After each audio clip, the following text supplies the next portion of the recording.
Chapter 505. After the luxurious carriage left, Lu Ping slowly walked to the shop's entrance. When he looked up, he was stunned. Previously, Lu Ping had been focusing all his attention on Shangwan Hao and the young man in luxurious clothes, so he didn't notice that the shop in front of him was decorated so magnificently. Moreover, the huge area of the shop clearly told the passers-by that this shop was one of the best in the entire Phantom Spirit City. The shop was a 3-story pavilion. The big plaque at the front door had 3 words that Lu Ping couldn't be more familiar with: Multi-Treasure Pavilion. When Lu Ping cultivated to the late blood refining realm, the first magic tool he bought was the landslide from the Multi-Treasure Pavilion.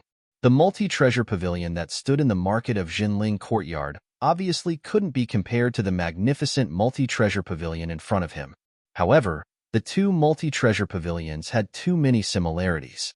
The architectural style was similar, and the words on the plaque in front of the door were the same. Lu Ping's expression changed. Lu Ping had been to Jinling Courtyard's Multi-Treasure Pavilion several times. Although the quality of the items sold there was high, there was nothing special about them. Therefore, it didn't attract too much attention from Lu Ping. However, after Lu Ping saw the Multi-Treasure Pavilion in front of him, he knew that things weren't that simple. Lu Ping stepped into the Multi-Treasure Pavilion. Immediately, a shop assistant greeted him and said, "Senior, please go upstairs." Lu Ping asked curiously, "Why do you want me to go upstairs as soon as I come here?" The shop assistant smiled and said, "Senior, I'm afraid you rarely come to our Multi-Treasure Pavilion. Senior is a core forging realm cultivator, and the items on the first floor are mostly prepared for blood condensation realm cultivators. I'm afraid you won't like them." After listening to the shop assistant's introduction, Lu Ping was a little interested. As he followed the shop assistant upstairs, he asked, "This is interesting. I see that this pavilion is divided into 3 floors. Is the 3rd floor only for Fa Xianglaozu?" Although the shop assistant was only a blood condensation realm cultivator, it was obvious that he often came into contact with core forging realm cultivators. He was not the slightest bit reserved in his speech. He replied, "Senior, that's right. The 3rd floor mostly contains items that only Fa Xianglaozu would be interested in." Lu Ping went up to the 2nd floor and saw that the 2nd floor wasn't as crowded as the 1st floor. The floor was about 100 feet in length and width, and there were many items displayed on display. There were also a dozen core forging realm cultivators browsing through the items or asking the Multi-Treasure Pavilion staff about something. Lu Ping's arrival didn't attract much attention from these cultivators. Lu Ping scanned the items on the 2nd floor with his divine sense. He was secretly amazed by the Multi-Treasure Pavilion's strength. It really lived up to its name. The east wall of the large room was filled with various kinds of mystic treasures. There were about 40 to 50 of them, and Lu Ping could clearly see the glowing mystic treasures on the surface of the mystic treasures. They were all spirit-connected mystic treasures. On the south wall were rows of pills stored in jade crystal bottles. Every 3 bottles of the same pills were placed in a small compartment, and the name and effects of the pills were written on them. In total, there were 50 to 60 small compartments, which meant there were 50 to 60 different kinds of pills for core forging realm. There were 3 bottles of each kind. There were all kinds of talismans on the west wall, and each talisman was stored in a spirit sealing box. The box had the name and use of the talisman written on it. However, after Lu Ping reached core forging realm, because of his abundant true essence, he rarely ran out of talismans. He also quickly mastered several spells, so he rarely used talismans. The northern side had the most artifacts, and the variety was also the most diverse. However, it was not messy. On the contrary, it was arranged in a picturesque manner. In the center of the large room, there was a huge 4-sided display table. It took up a quarter of the entire pavilion, and there were many jade slips on it. All of these items were confined to the display shelves by restrictions. Unless a cultivator from the Multi-Treasure Pavilion removed the restrictions, others could only look at them. Lu Ping said from the bottom of his heart, "Your pavilion is indeed strong, worthy of the name Multi-Treasure." The shop assistant smiled and didn't have much of a reaction. Obviously, he had heard this kind of praise many times. At this time, Lu Ping suddenly asked, "I have traveled to the North Sea and have seen a few Multi-Treasure Pavilions there. Could it be that your pavilion is also one of them? The shop assistant smiled and said, North Sea? I'm not too sure about that. I am only a shop assistant here, and I don't know much about this pavilion. Lu Ping saw that the shop assistant was being perfunctory, so he didn't ask anymore. However, he naturally had a plan in mind. Whether it was the Overflowing Seas Gang, the Liao clan, or this multi-treasure pavilion.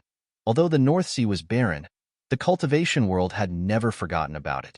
However, seeing that the treasures in the multi-treasure pavilion were so complete, he also asked, Does the boudoir also sell spiritual items? The shop assistant smiled and said, Our pavilion does sell spiritual items, but because spiritual items are rare, we don't have any in stock. Usually, a senior cultivator would place an order with us, and once we have a supply, we would notify someone to come and collect it. Oh. Lu Ping nodded and said, Even so, it can be seen that your pavilion is indeed incomparable to ordinary people. Lu Ping stood in front of the display table and admired a few more spirit-connected mystic treasures. He was especially interested in the 2 spirit-connected flying swords. However, he already had the golden scale sword, so he didn't need the other flying swords for the time being. Lu Ping thought for a moment and said, Does the boudoir have a psychic treasure restriction for flying swords? Seeing that there was a business to be done, the smile on the shop assistant's face immediately brightened. He said, Of course we do, but what kind of psychic treasure restriction does Senior need? Lu Ping didn't even think about it and said, Pure water attribute. The higher the quality of the restriction, the better. Spirit stones are not a problem. The shop assistant thought for a moment and said, Wait a moment. Then he walked to the side. A moment later, a late core forging cultivator came out of nowhere and said with a smile, Honored guest, do you need a psychic treasure restriction for flying swords? Lu Ping nodded and said, That's right. The cultivator led Lu Ping to the central side of the display tower and made a few hand seals. The restriction on the surface of the tower shook and 3 jade slips flew out from the display tower and fell into the cultivator's hand. Lu Ping took a jade slip from the cultivator's hand and swept it with his divine sense. He said with regret, Unfortunately, the psychic treasure restriction recorded in this jade slip has already been used by me. The cultivator didn't seem surprised and handed the second jade slip to Lu Ping.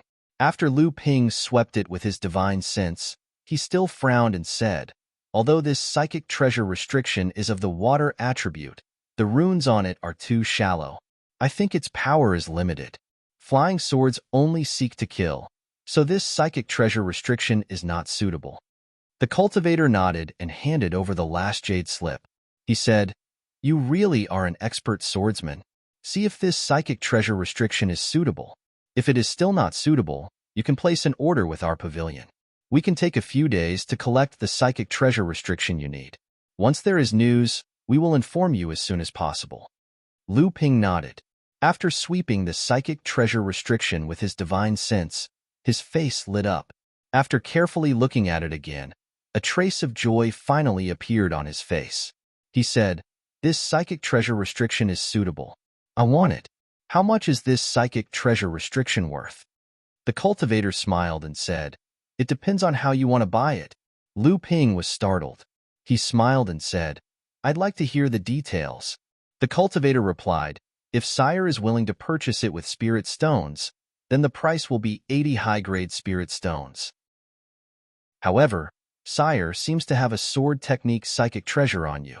If Sire can take out one that my bountiful treasures pavilion doesn't have, then we can exchange it and Sire can save 80 high-grade spirit stones. You should know that the trade fair is about to begin, and only high-grade spirit stones can be used to trade. 80 high-grade spirit stones should be quite a fortune for Sire. Lu Ping naturally understood what the other party was thinking, but he was secretly amazed by the multi-treasure pavilion's wealth. Over the years, the multi-treasure pavilion had amassed countless treasures, cultivation techniques, pellet recipes, and inheritances in the cultivation world. Only a handful of sects in the entire cultivation world could match up to the multi-treasure pavilion. Unfortunately, the 2 psychic treasure restrictions on Lu Ping's golden scale sword were collected by the multi-treasure pavilion. In desperation, Lu Ping could only use another psychic treasure restriction and 20 upper-grade spirit stones to exchange for this psychic sword treasure restriction from the cultivator. The psychic treasure restriction that Lu Ping used to exchange for the golden scale sword was obtained by the green sea sage. Unfortunately, this psychic treasure restriction was not suitable for sword techniques. Because of its tyrannical attack power, it was relatively rare and expensive compared to other treasure restrictions of the same grade. In desperation, Lu Ping had to add another 20 upper-grade spirit stones to exchange for this psychic sword treasure restriction from the multi-treasure pavilion. After Lu Ping came out of the multi-treasure pavilion, he already had another psychic treasure restriction and several mid- and late-core forging pill recipes. In addition to the psychic treasure restriction that Lu Ping exchanged for with 60 upper-grade spirit stones, the 3 mid- and late-core forging pill recipes were exchanged for by Lu Ping using several pill recipes that the multi-treasure pavilion didn't have. However, what made Lu Ping the happiest was the psychic treasure restriction that he had exchanged 60 upper-grade spirit stones for. This was because this psychic treasure restriction was completely suitable for Landslide. Landslide was originally Lu Ping's most tyrannical magic tool when he was in the blood condensation realm. It was also his favorite magic tool. Unfortunately, Landslide was a magic tool with dual attributes of metal and water. Moreover, under Lu Ping's deliberate modification, the water attribute within it had greatly increased. After Landslide condensed 3 ordinary psychic treasure restrictions, it was difficult to find a matching one. This caused Landslide to be unable to advance to the psychic treasure level, and its power was unable to increase. Gradually, in Lu Ping's hands, it lost its previous usefulness. However, Lu Ping didn't expect the multi-treasure pavilion to have such a dual elemental spirit treasure. Not only that, the water elemental spirit treasure had an obvious advantage over the water elemental spirit treasure. This made Lu Ping inwardly marvel at the multi-treasure pavilion's strength. Originally, Lu Ping wanted to ask if the multi-treasure pavilion still had a psychic treasure restriction similar to the invisible flying sword. However, Lu Ping changed his mind. Every time he asked, it meant that his methods would be exposed in front of others. So, he suppressed the thought in his heart and returned to the Immortal's Cave. When Lu Ping arrived at the Immortal's Cave, he discovered that everyone had already returned. The atmosphere inside the Immortal's Cave was somewhat heavy. So, he asked second senior sister, Li Xianru, senior sister, what happened? Second senior sister's complexion was also somewhat ugly. She said, after that person came back, he sent out a thunderbolt for no reason. Even Martial Uncle Xian Su and Xian Sen's faces didn't look good. Chapter 506. Lu Ping curiously asked, Senior Martial Sister, do you know the reason? Li Xuanru said with uncertainty, I heard that today, there are cultivators frantically buying spirit herbs in Fantasy Spirit City. Moreover, they are buying spirit herbs that are over 1,000 years old. They spent millions of spirit stones, causing the price of spirit herbs in Fantasy Spirit City to increase by 10%. Lu Ping was stunned for a while. Li Xuanru saw that Lu Ping was in a daze and thought that Lu Ping didn't understand, so she said, the cultivation resources of our North Sea sects are already scarce, and it's rare for us to encounter this kind of gathering that only happens once in 100 years. Therefore, every time there is an opportunity to participate in this kind of gathering, the cultivators of the North Sea sects will spend a lot of spirit stones to buy all kinds of rare resources. Only then did Lu Ping regain his composure, but he still asked curiously, how many spirit stones does our sect spend to buy spirit herbs? But even so, it shouldn't be to the extent of angering the dignified Lao Zu. Of course it's not just that. A voice came over, and enlightened Master Xian Sun walked in from outside the cave with a very ugly expression. After Li Xuanru and Lu Ping stood up to greet each other, Lu Ping chuckled and asked, what Martial Uncle said just now, is there any other reason? Enlightened Master Xian Xin glanced at him and said, do you know how many spirit stones our sect spends to buy the spirit herbs gathered in Fantasy Spirit City during this kind of gathering? Lu Ping hesitated for a moment, and with a trace of embarrassment that was hard to detect, he smiled and said, since it's our sect doing it, it should be at least 5 million spirit stones.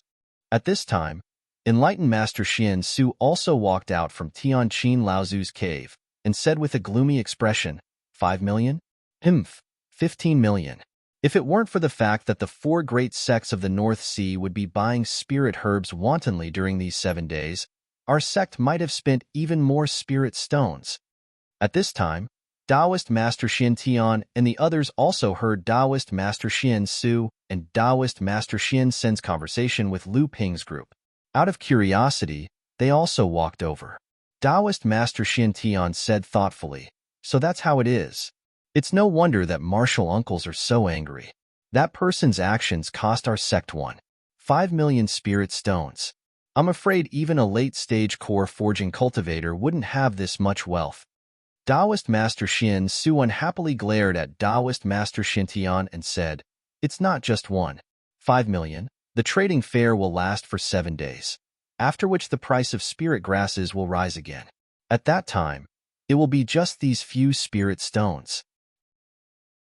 Taoist Master Xian Sen also said, "Originally, the sects of the North Sea had a tacit understanding to secretly buy spirit grasses from the city. This way, it wouldn't be easy to attract the attention of the shops that supply spirit grasses. Even though the price of spirit grasses rose as the trading fair neared its end, the increase was still limited. Now that someone has stirred up the situation, the original tacit understanding between the sects has been broken. I'm afraid that each sect will go their own way, lest they end up with nothing in the end. Tomorrow, not only me and senior brother Xian Su, but also all of you must do your best to buy all the spirit grasses." After Taoist Master Xian Sen finished speaking, he took out a few storage pouches from his body and tossed one to each person. Lu Ping received the storage pouch that was tossed to him and opened it. There were 2 neat piles of spirit stones inside.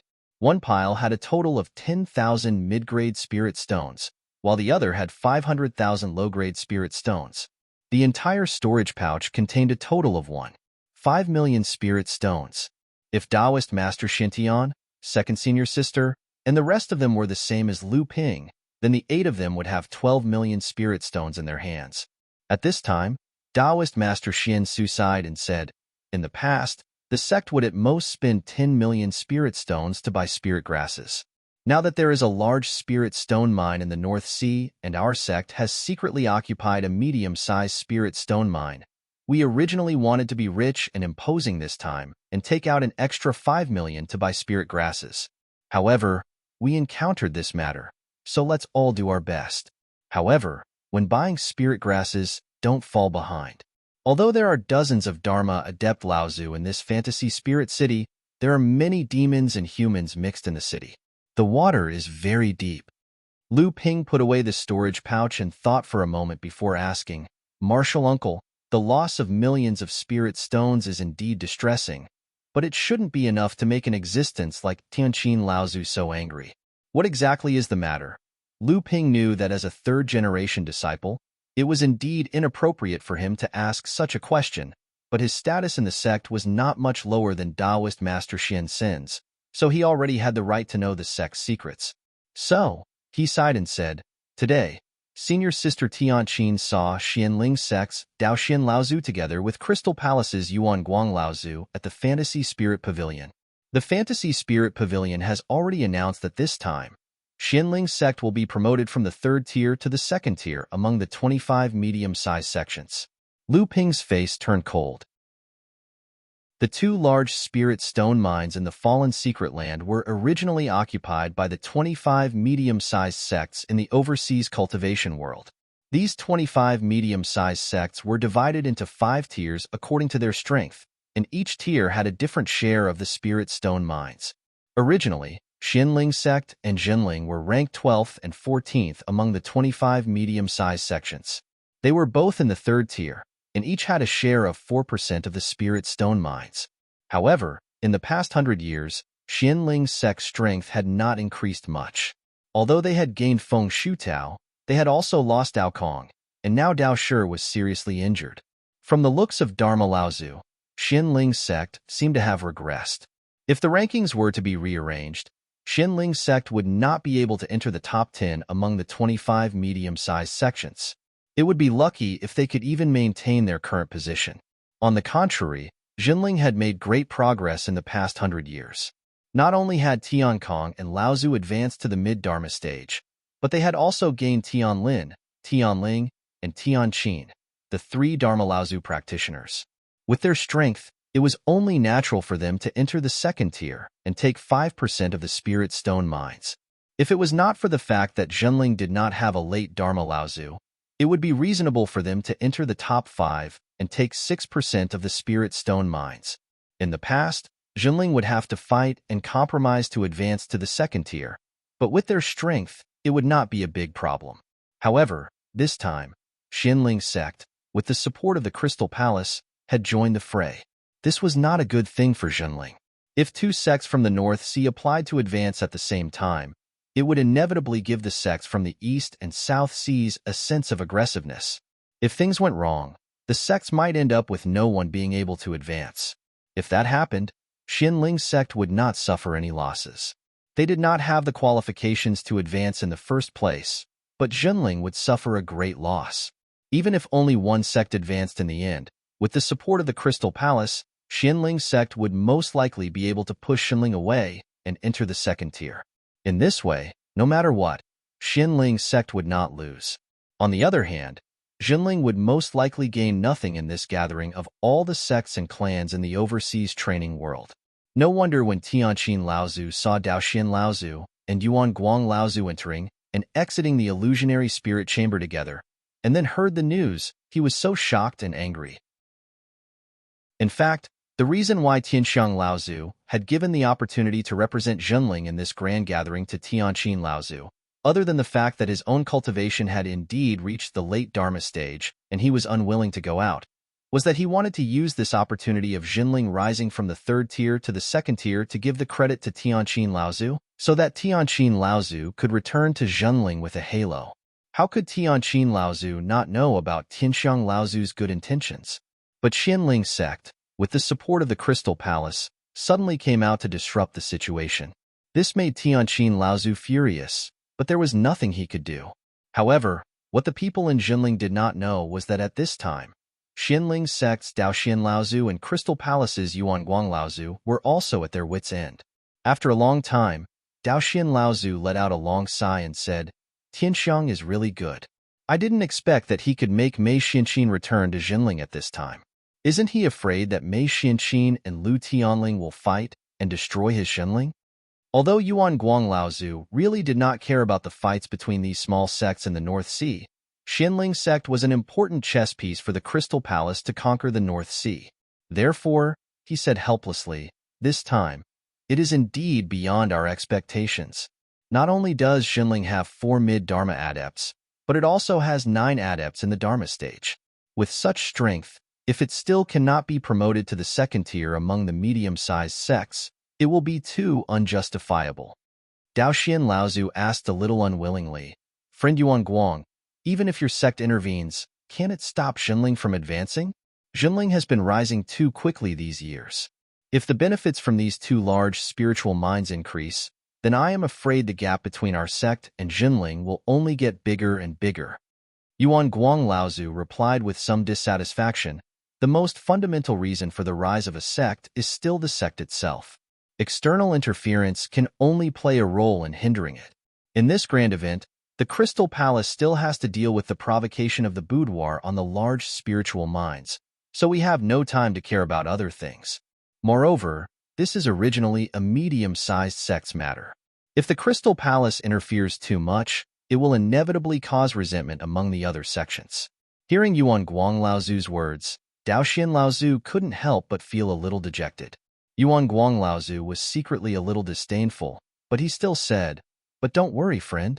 Although this time Zhenling's advancement to a second-class sect cannot be changed, our sect will still try our best to support your sect's advancement. In this way, at least your sect's foundation will not be much weaker than Zhenling's. It's just that, fellow Taoist profound, although my water crystal palace is powerful, it is also a tall tree that attracts the wind. Whether or not you can completely suppress Zhenling's sect and make your sect the overlord of the North Sea ultimately depends on your sect's own efforts." When Daoxian Laozu heard that the Crystal Palace had already promised to fully help Xianling's sect to advance to a second-class sect, he was already overjoyed. He smiled and said, "Friend Dao Xian, please rest assured. With the help of your sect, my martial nephew Lin Shuqing will advance to the Dharma phase within these 2 years. Martial nephew Lu Shuheng is also about to condense a 7th grade golden core. By then, our sect will definitely regain the upper hand in the North Sea." Yuan Guang Laozu wanted to point out that if it wasn't for the help of the Crystal Palace, it would probably take another 100 years to advance to the Dharma phase. But after thinking about it, he didn't say it in the end. The next day, Lu Ping carried the 1.5 million spiritual stones given by Jinren Xian Sun to carry out the task of purchasing spiritual herbs for his sect. Just as he left the cave abode, a sound transmission sword fell from the sky. Lu Ping held the sword in his hand and scanned it with his divine thoughts. His face instantly lit up. Chapter 507. Lu Ping received a sound transmission sword. Yin Xianchu and Qi Lianying had arrived. At the city gate of Phantom City, Lu Ping looked at the woman standing next to Yin Xianchu. She was charming and dignified, 2 completely different temperaments, yet perfectly fused together. Who else could it be but Qi Lianying? Lu Ping blinked and asked in disbelief, "Qi Lianying?" Qi Lianying winked at Lu Ping and said, "What's wrong, little Lu? How many years has it been since we last met? Don't you recognize me?" Lu Ping laughed and said, "How could I? Which man could forget a beauty like you?" Qi Lianying smiled sweetly and said, "Is that so? I heard that you've accumulated a large amount of property in the Northern Sea, but you've handed it over to your confidant to manage. You're acting like a man taking care of the outside and a woman taking care of the inside. It's truly enviable. Little Lu, you've become such a flowery talker after leaving your confidant. Big sister really looks down on you." Lu Ping was really not good at dealing with this kind of situation. He waved his hand and was about to say something when he saw Qi Lianying's face. He frowned and his eyes flickered with a green light. Qi Lianying wanted to tease Lu Ping when she saw him staring at her, but she was frightened by the green light in Lu Ping's eyes. She shivered and said, "Ah, why are you looking at me like that?" Lu Ping came to a realization and shook his head nonchalantly. He said, "It's nothing. I just remembered the task given to me by the sect. I have to complete it as soon as possible." Qi Lianying's beautiful eyes wandered. She naturally knew that Lu Ping was not being sincere, but she did not expose him. Instead, she asked curiously, "What task did your Zhenling give you? Why are you so worried?" Lu Ping led the 2 away as he said, "It's nothing. He just wants me to spend all the 1.5 million spiritual stones I have as soon as possible." Qi Lianying giggled and said, "There's such a good thing? I'm the best at spending spiritual stones. Take out your spiritual stones. I'll spend them all in one day." Lu Ping was shocked and said, "That won't do. These spiritual stones can only be used to by spiritual herbs. They can't be spent on anything else." Lu Ping had spent 2 million spiritual stones in less than half a day yesterday, raising the price of spiritual herbs in the entire Phantom City by 10%. Why would he worry about spending 1.5 million spiritual stones? Actually, it was not that Lu Ping's 2 million spiritual stones were too much. No matter how many spiritual stones he had, how much could he do in the Phantom City? The problem was that Lu Ping had spent the 2 million spiritual stones too fiercely. Every time he entered a shop, he would want nothing more than to empty out all the 1,000-year-old spiritual herbs in the shop. This way, it would be hard for him not to attract attention. If Lu Ping had used the same method as enlightened Master Xian Su and the others, buying a little less each time and visiting a few more shops, or changing his identity before visiting again, he would have bought quite a lot of spiritual herbs in the end and wouldn't have attracted the attention of the spiritual herb shops. Miser! Qi Lianying muttered in dissatisfaction. Then, she threw a storage pouch into Lu Ping's hand and said, "These are some of the savings we've accumulated over the years. I heard from your junior brother Ian that you've been in urgent need of high-grade spiritual stones recently, so aside from spiritual herbs, you've exchanged everything inside for high-grade spiritual stones." Only when he was with Lu Ping, Ji Xianxian, and the others would he be able to speak freely. If there was anyone else present, he would usually have a cold expression that kept strangers away. Lu Ping took out all the spiritual herbs in the storage pouch, then handed it back and shook his head. The more spiritual herbs I have, the better. It's just that you've been in charge of hearing Surf Island all these years. You should take these spiritual stones back and use them for your cultivation. Hee hee. Qi Lianying smiled mischievously. Don't worry. You haven't been on the island all these years, and I've long gotten used to acting like a tyrant. Whenever there's something good on hearing Surf Island, doesn't it go through me first? If you don't return soon, I'm afraid your subordinates, Hong Ying, Yi Buki, and Wu Yin, won't even remember you as their master. Lu Ping smiled and no longer held back. He took the 200 high-grade spiritual stones from the storage pouch and put them into his own storage ring. That's fine. I do need a lot of high-grade spiritual stones right now. These 200 spiritual stones can be considered timely help. Qi Lianying pursed her lips in disdain. You're such a hypocrite. I really thought you were going to return the spiritual stones to me. No, this time I have a few abilities that I need to cultivate, and I just happen to need a lot of heavenly treasures. The responsibility of paying the spiritual stones will fall on you. Also, you will need to refine dozens of batches of medicinal pills for my cultivation. Yu Jianrui's cultivation will no longer be able to progress further, so he won't be able to refine mid-core forging medicinal pills. These things will fall on you, little Lu. The corner of Lu Ping's eyes twitched. He glanced at Qi Lianying and saw her grinning at him. Lu Ping knew that as long as he gave an excuse, Qi Lianying would have already thought of countless reasons to refute him. So he simply said, fine.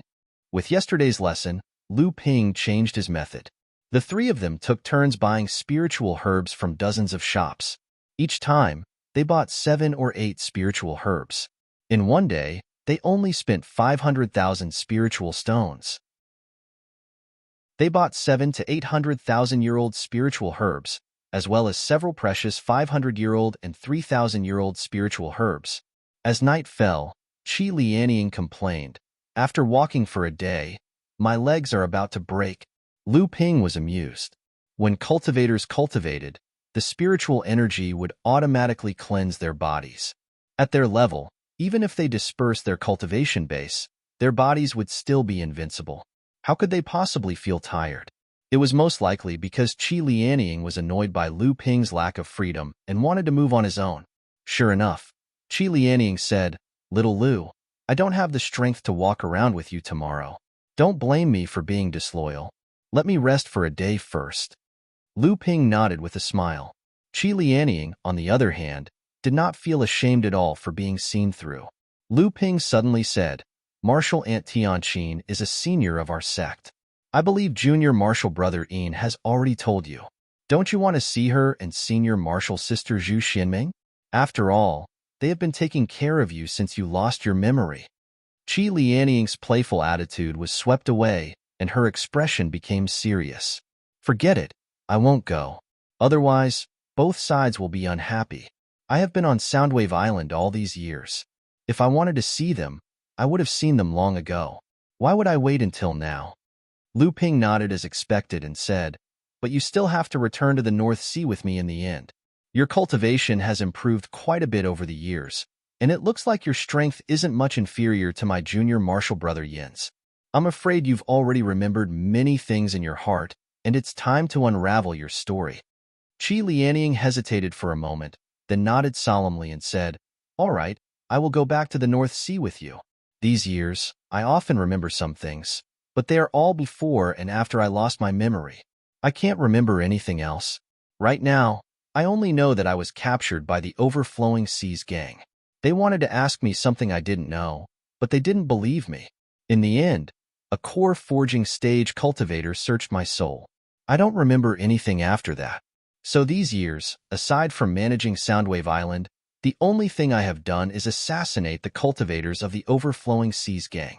At the same time, I also know that the Overflowing Seas gang is just a hidden pawn of the Crystal Palace. Lu Ping also said in a low voice, These things will eventually come to light. Whether it is the Overflowing Seas gang or the Crystal Palace, even if their people line up for you to kill, how many can you kill? Besides, we can't afford to offend them right now. Plus, we have already aroused their vigilance. Last time, if junior martial brother Yin hadn't met my 3 senior martial sisters, I'm afraid even he would have lost his life.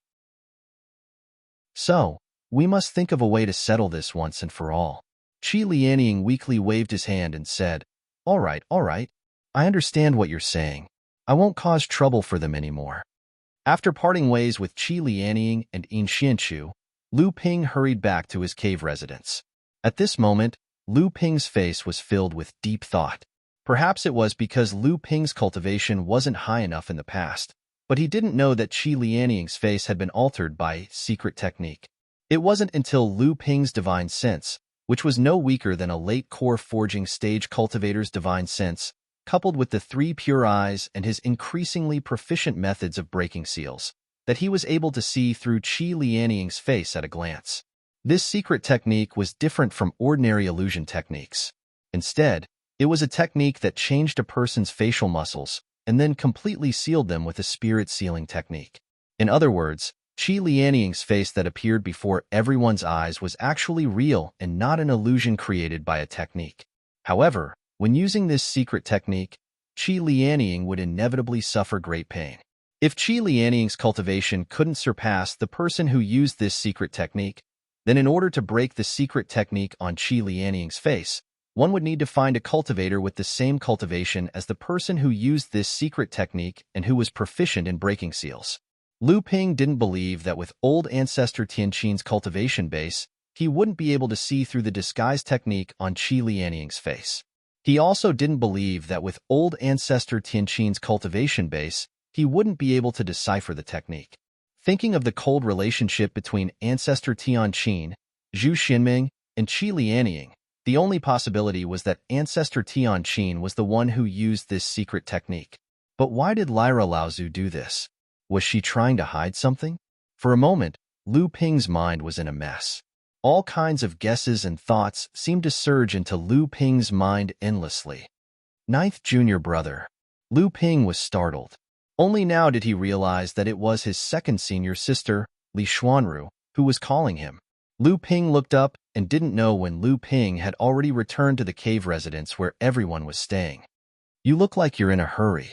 Did something happen? Li Xuanru asked with concern. Lu Ping smiled carelessly and said, it's nothing. It's just that when I was buying spirit herbs today, I accidentally saw a female disciple of the Shui Yin Pavilion also buying spirit herbs. It seems that the other 3 sects of the North Sea are also fighting to buy spirit herbs. Chapter 508. After the second day of the trading event, Lu Ping and the other Zhenling disciples returned to the cave dwelling to gather everyone's harvest for the day. For the whole day, no one bought any spiritual herbs, and the total amount spent was only about 200,000 to 300,000 spirit stones. Only Lu Ping spent 500,000 spirit stones in one go.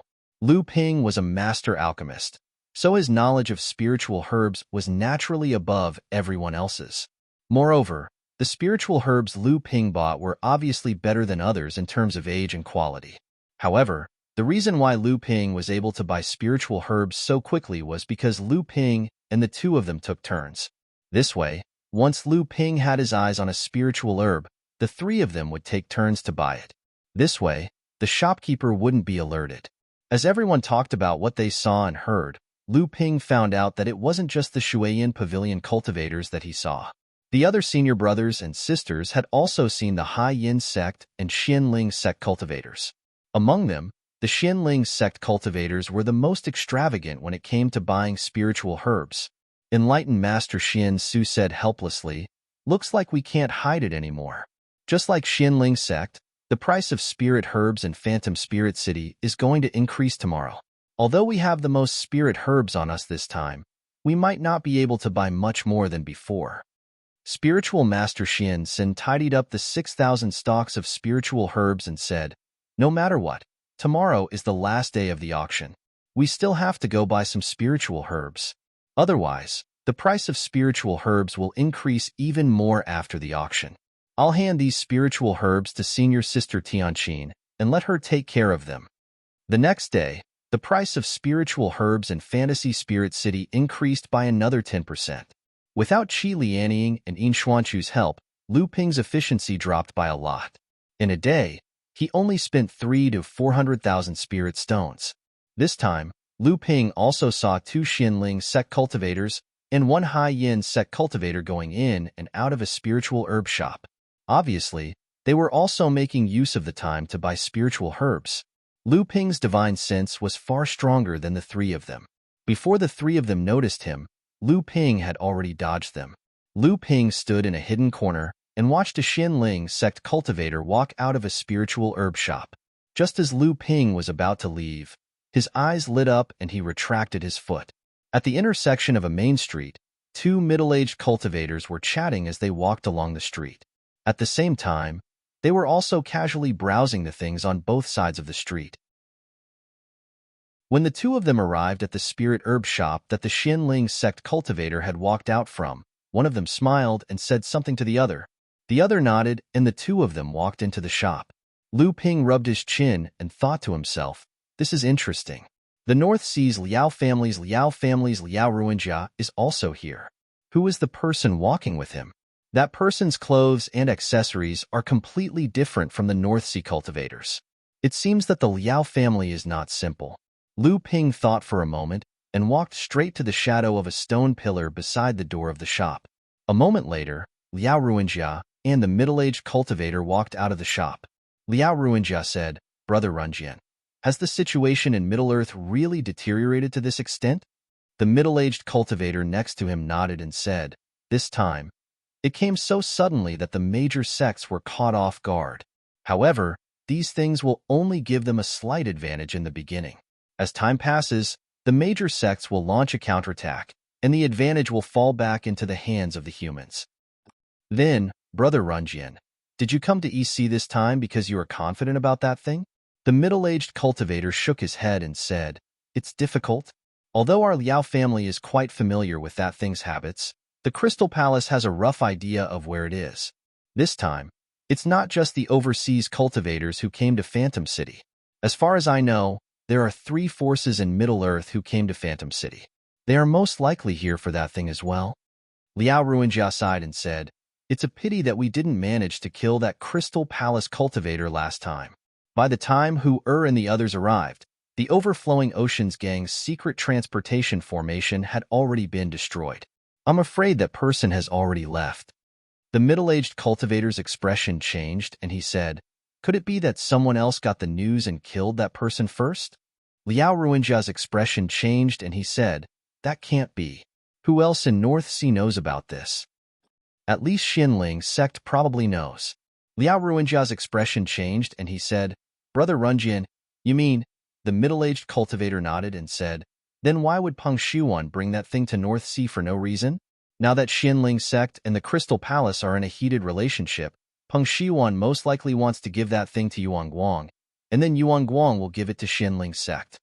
Liao Ruinjia said doubtfully, "Although Xinling sect is a big sect in North Sea, if it wasn't for the Crystal Palace's ambition to rule over the overseas cultivators, they might not even care about a mid-sized sect like Xinling sect. If the Crystal Palace needs that thing, they can just look for it themselves. Why would they need to involve Xinling sect?" The middle-aged cultivator said leisurely, "When Fei Ling sect was destroyed, the entire Fei Ling mountain was sunk to the bottom of the sea by a Dharma adept of Fei Ling sect before he died. But I'm afraid no other sect in the entire North Sea has more of Fei Ling sect's inheritance than Xinling sect." Liao Ruinjia's eyes lit up and he said, "That's right. After Fei Ling sect was destroyed, Xinling sect has been the strongest sect in North Sea for 4,000 years. It was only in the recent 100 years that Xinling gradually caught up. Brother Runjian, are you saying that Xinling sect still has the inheritance of that thing?" The middle-aged cultivator waved his hand and said, "These things have been passed down in North Sea for more than 1,000 years. You should know better than me. But, something's not right. Someone is using divine sense to spy on us." The middle-aged cultivator's expression turned cold, and he immediately stopped talking. At the same time, his eyes were like lightning as he looked around without leaving a trace. Liao Ruinjia clapped his hands as if nothing had happened. Lu Ping, who was hiding in the dark, clearly saw a light dust being emitted when Liao Ruinjia clapped his hands. Lu Ping's eyes narrowed. "It's the thought-dissolving powder. This was a type of poisonous powder that alchemists created in the process of refining pills to prevent others from spying on them. This kind of poisonous powder looked like dust. Even if a cultivator's divine sense didn't look carefully, they wouldn't be able to tell that it was different from ordinary dust. However, once a cultivator's divine sense invaded the surroundings of the thought-dissolving powder, the powder would quickly corrode the cultivator's divine sense like maggots in a tarsal bone and send a warning to the alchemist. This kind of thought-dissolving powder had a permanent effect on one's divine sense. Unlike true essence that could be recovered after being melted, it required a large amount of time to cultivate again in order to completely recover the melted divine sense. Fortunately, Lu Ping quickly withdrew his divine sense when the middle-aged cultivator was alerted. Otherwise, not only would Lu Ping's divine sense be severely injured, he would also likely expose his hiding place. The middle-aged cultivator looked around but found nothing. He turned to Liao Ruanjia and said, "Let's go. The intruder is very vigilant and has already retreated." The two of them no longer spoke and walked towards the east side of the street.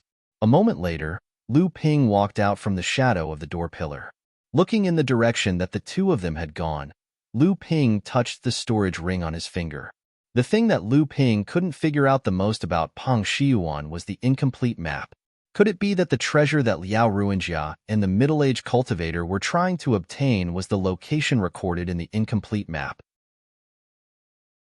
After returning to the cave abode, everyone increased their purchase of spirit herbs. Everyone spent roughly 500,000 spirit stones. Only Lu Ping alone spent 400,000 spirit stones.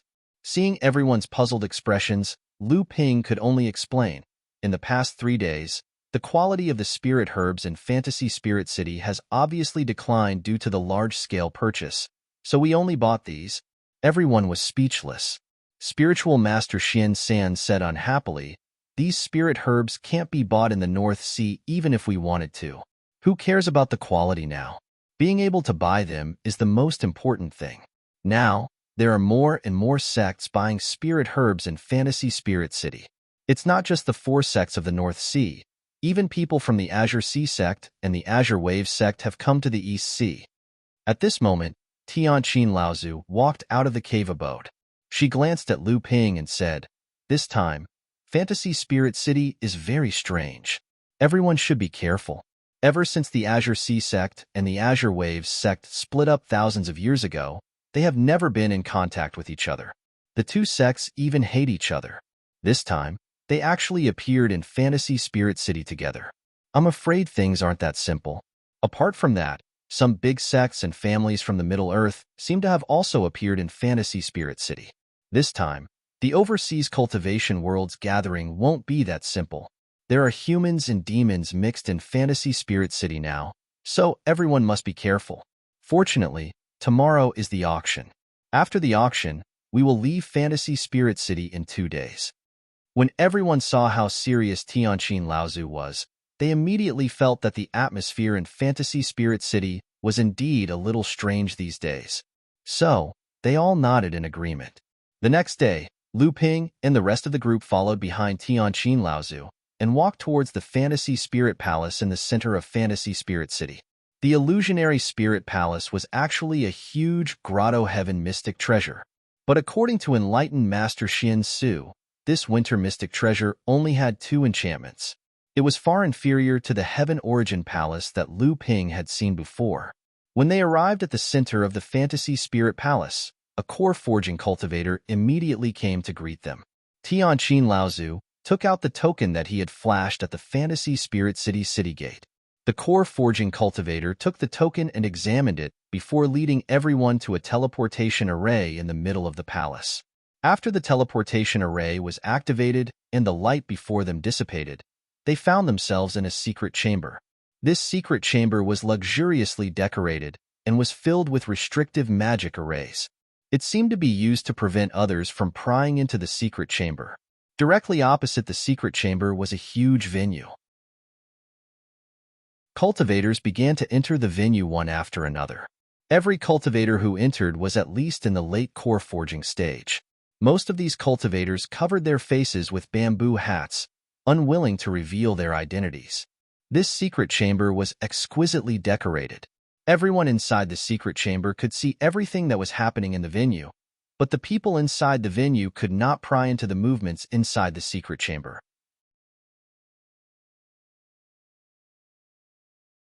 Chapter 509. Everyone had just sat down in the private room that looked like a secret room when on a stone table near the auction venue, a small but complicated array runes suddenly lit up. After a dazzling white light flashed, 11 steaming hot cups of spirit tea suddenly appeared on the stone table. There was actually a small teleportation array carved on the stone table. Lu Ping and the others clicked their tongues in wonder. Then, enlightened Master Xian Su explained with a smile, "This small teleportation array is meant to make it easier for the guests in the private rooms to exchange their treasures after bidding. It also serves as a means of confidentiality." Sage Xian Tian heard this and said, "Confidentiality? Uncle Master, could it be that we came to this private room through the teleportation array, or was it random?" Sage Xian Su nodded in agreement. However, he saw Tian Qin Laozu suddenly stand up and make a series of hand signs. A net-like light of essential yuan in Tian Qin Laozu's hands became brighter and brighter. Then, she scattered it in all directions, and the light instantly stretched out into a huge net. It flew towards the four walls, roof, and floor of the private room, and then the light net flashed across the walls, roof, and floor. Sage Xian-san was stunned and said, "Senior sister, why is there someone spying on us in this private room?" Tian Qin Laozu laughed coldly and said, "This treasure doesn't belong to us, so how can we be sure? It's just a precautionary measure. If a mid-Dharma adept forcibly invades with his divine will, even this method of mine won't be able to stop him. At most, we will only know in advance."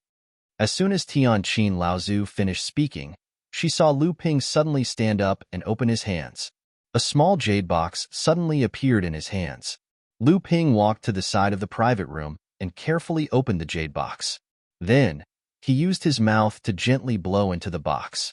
A faint white fog rose up for less than half a foot before dissipating in the air. Then, they saw Lu Ping carefully blow out white fog towards the other three walls.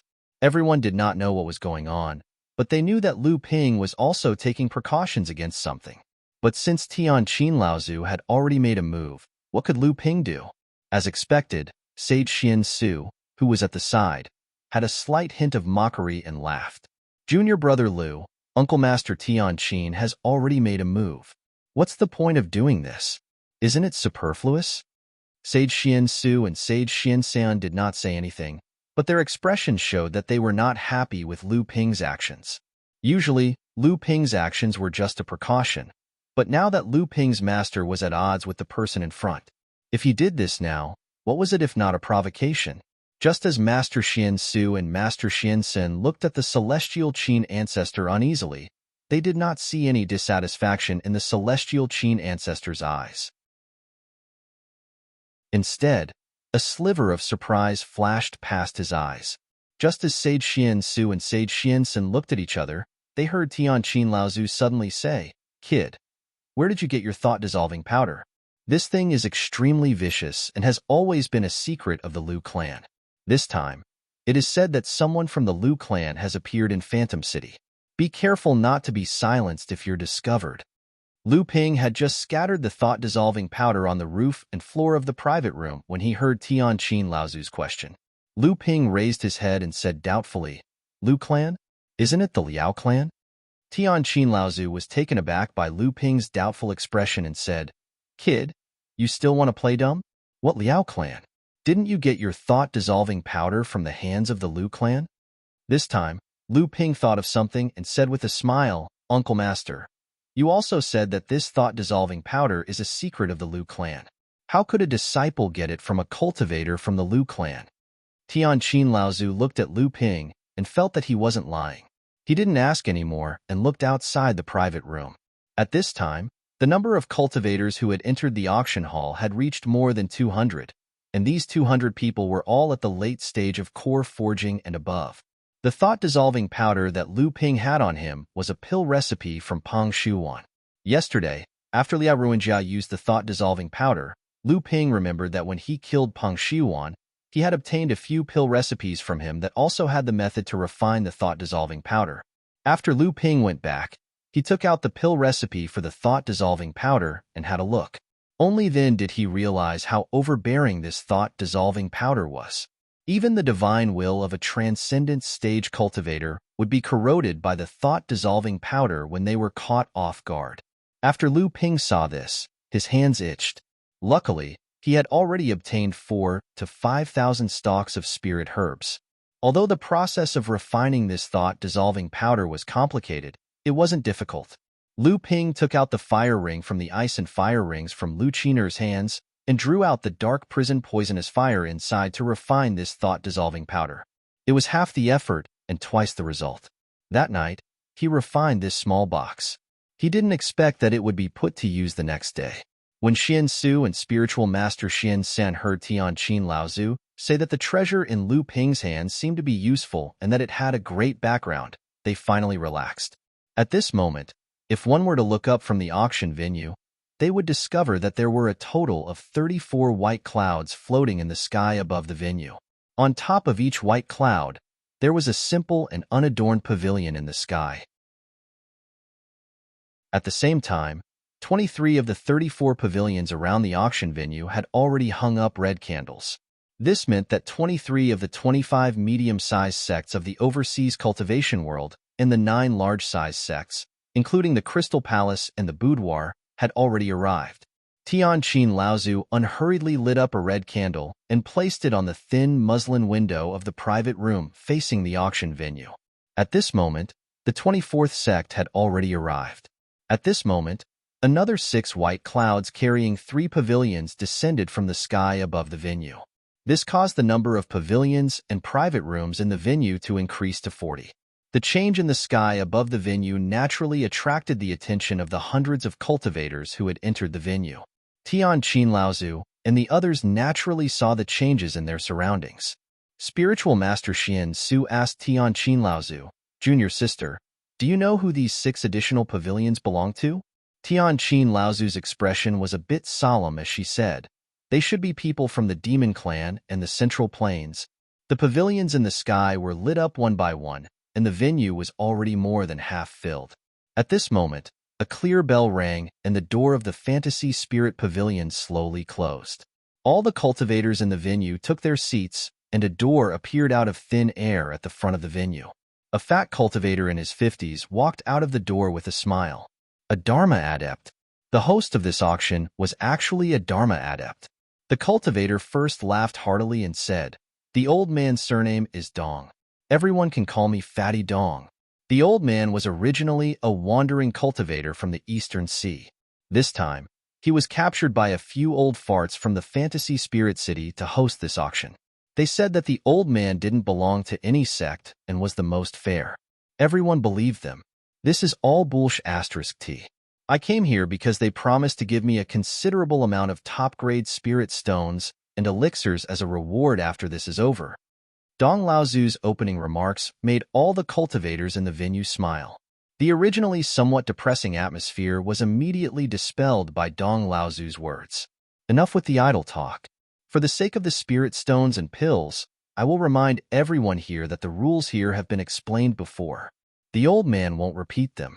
What the old man wants to say is that behind the old man, in a corner that even the old man doesn't know about, are a few old farts older than the old man. So if you don't have the necessary confidence, don't behave atrociously in this venue, lest you become a warning to those old farts. Everyone in the hall smiled once more. However, everyone felt apprehensive in their hearts as well. When their divine perception stretched out, sure enough, they noticed a few exceedingly formidable auras faintly existing in the surroundings. When everyone wanted to further investigate their source, these auras flashed and vanished without a trace. Of course, this time, there are 6 more white clouds in the sky. Other than the 9 great sects and 25 forces, there are also the cultivators of the Eastern Seas Chu, Yin, Kong, and Ao families.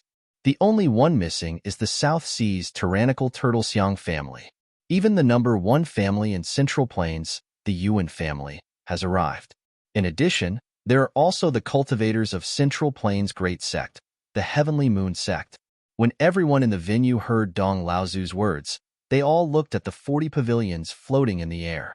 However, these 40 pavilions completely isolated everyone's divine senses. They didn't know which pavilion the Yao clan cultivators were in, which pavilion the Middle-earth's Yuan family and Heavenly Moon sect cultivators were in. Okay, stop looking. Let's look at the old man's place first. At some unknown time, a jade table had been placed in front of Dong Laozu. There was a light purple box meticulously carved out of chalcedony. There were faint runes drawn all over the surface of the chalcedony box. Layers of light constantly flickered on and off the surface of the chalcedony box. Everyone in the venue was knowledgeable. Seeing that an item could be stored in a chalcedony box, the value was definitely not low. Dong Laozu pointed at the chalcedony box, and the changing runes on the surface of the box immediately extinguished. Dong Laozu slowly opened the jade box, and 3 white jade-like pills appeared in front of everyone's eyes. Dong Laozu chuckled and said, "Although I, Laozu, know that most of the people here are mid- or late-stage core forging cultivators, and this auction is also geared towards late-stage core forging cultivators, the old man also knows that there are many Dharma adepts hidden here. Not to mention, each of the 40 pavilions in the sky probably has at least one Dharma adept working as a nanny. Therefore, the old man decided to take this item first in order to win the jackpot." Dong Laozu paused for a moment before continuing. One flawless longevity pill can extend one's life by 10 years. Even though the medicinal properties of these 3 pills have been weakened, it is still enough to extend a cultivator's life by more than 25 years. According to the seller's request, these 3 flawless longevity pills will be auctioned together. The seller only asks for spirit stones, and the highest bidder wins. However, the seller also has a request, and that is, if there are top-grade spirit stones, they must be given priority. However, the old man still has to remind those who are participating in this auction for the first time not to bring out low-grade spirit stones. This auction will only accept treasures with high-grade spirit stones and above. The starting bid for these 3 flawless longevity pills will be 100 high-grade spirit stones. Alright, everyone can start bidding.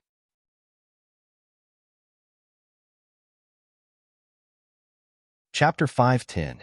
The longevity pill was one of the most precious pills in the cultivation world. As a pill that could extend one's life, there were several grades of longevity pills in the cultivation world. The lowest grade was the 1-year longevity pill. The better ones, such as the Vitality Dew that Lu Ping used to refine the minor forging spirit pill, were the 3 years longevity pills. Above that were the 5 years longevity pills and the 10 years longevity pills. Legend has it that in the cultivation world, there were even more legendary 15 years longevity pills and even 20 years longevity pills. However, the amount of heavenly materials and earthly treasures needed to create these pills was truly unimaginable. These longevity pills could only be inherited by the sects that had existed since the era of the 7th Patriarch in the Central Plains. In addition to those legendary longevity pills, the 10 years longevity pill could be said to be the most precious pill in the cultivation world. At any time, in the eyes of any cultivator, longevity pills were priceless treasures that were in short supply. In the blink of an eye, the price of the longevity pills had been raised to 150 high-grade spirit stones. However, the cultivators in the pavilions floating above the clouds were not very interested in the longevity pills. These sects did not have excellent alchemists and longevity pill recipes.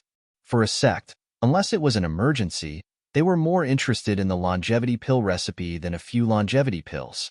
Of course, for some sects that did not have a deep foundation, the value of 3 longevity pills that could extend one's life by more than 25 years was completely different in their eyes. Although the cultivators who were able to enter the auction today were all at the late core forging stage and above, there were also many cultivators who had reached the transcendent stage as rogue cultivators. This was especially true for some cultivators who were close to the end of their lifespan, who could say that they would not be able to use the extra 25 years of lifespan to successfully break through and extend their lifespan. Even if they could not break through, being able to live for more than 20 years in this world was already very good. In the blink of an eye, the price of the 3 longevity pills had risen to 200 high-grade spirit stones. At this moment, An old voice suddenly came from a cultivator wearing a black cloak. Old man bids 2 top-quality spirit stones for these 3 longevity pills. As soon as the old man's voice came out, more than half of the cultivators in the auction hall, who were originally ready to make a move, suddenly stopped talking. Which of the cultivators present was not at the late stage of the core forging realm? Only Fa Xiang Laozu could call him old man in this situation. Sure enough, everyone's spiritual sense left the old man's body as soon as it came into contact with him.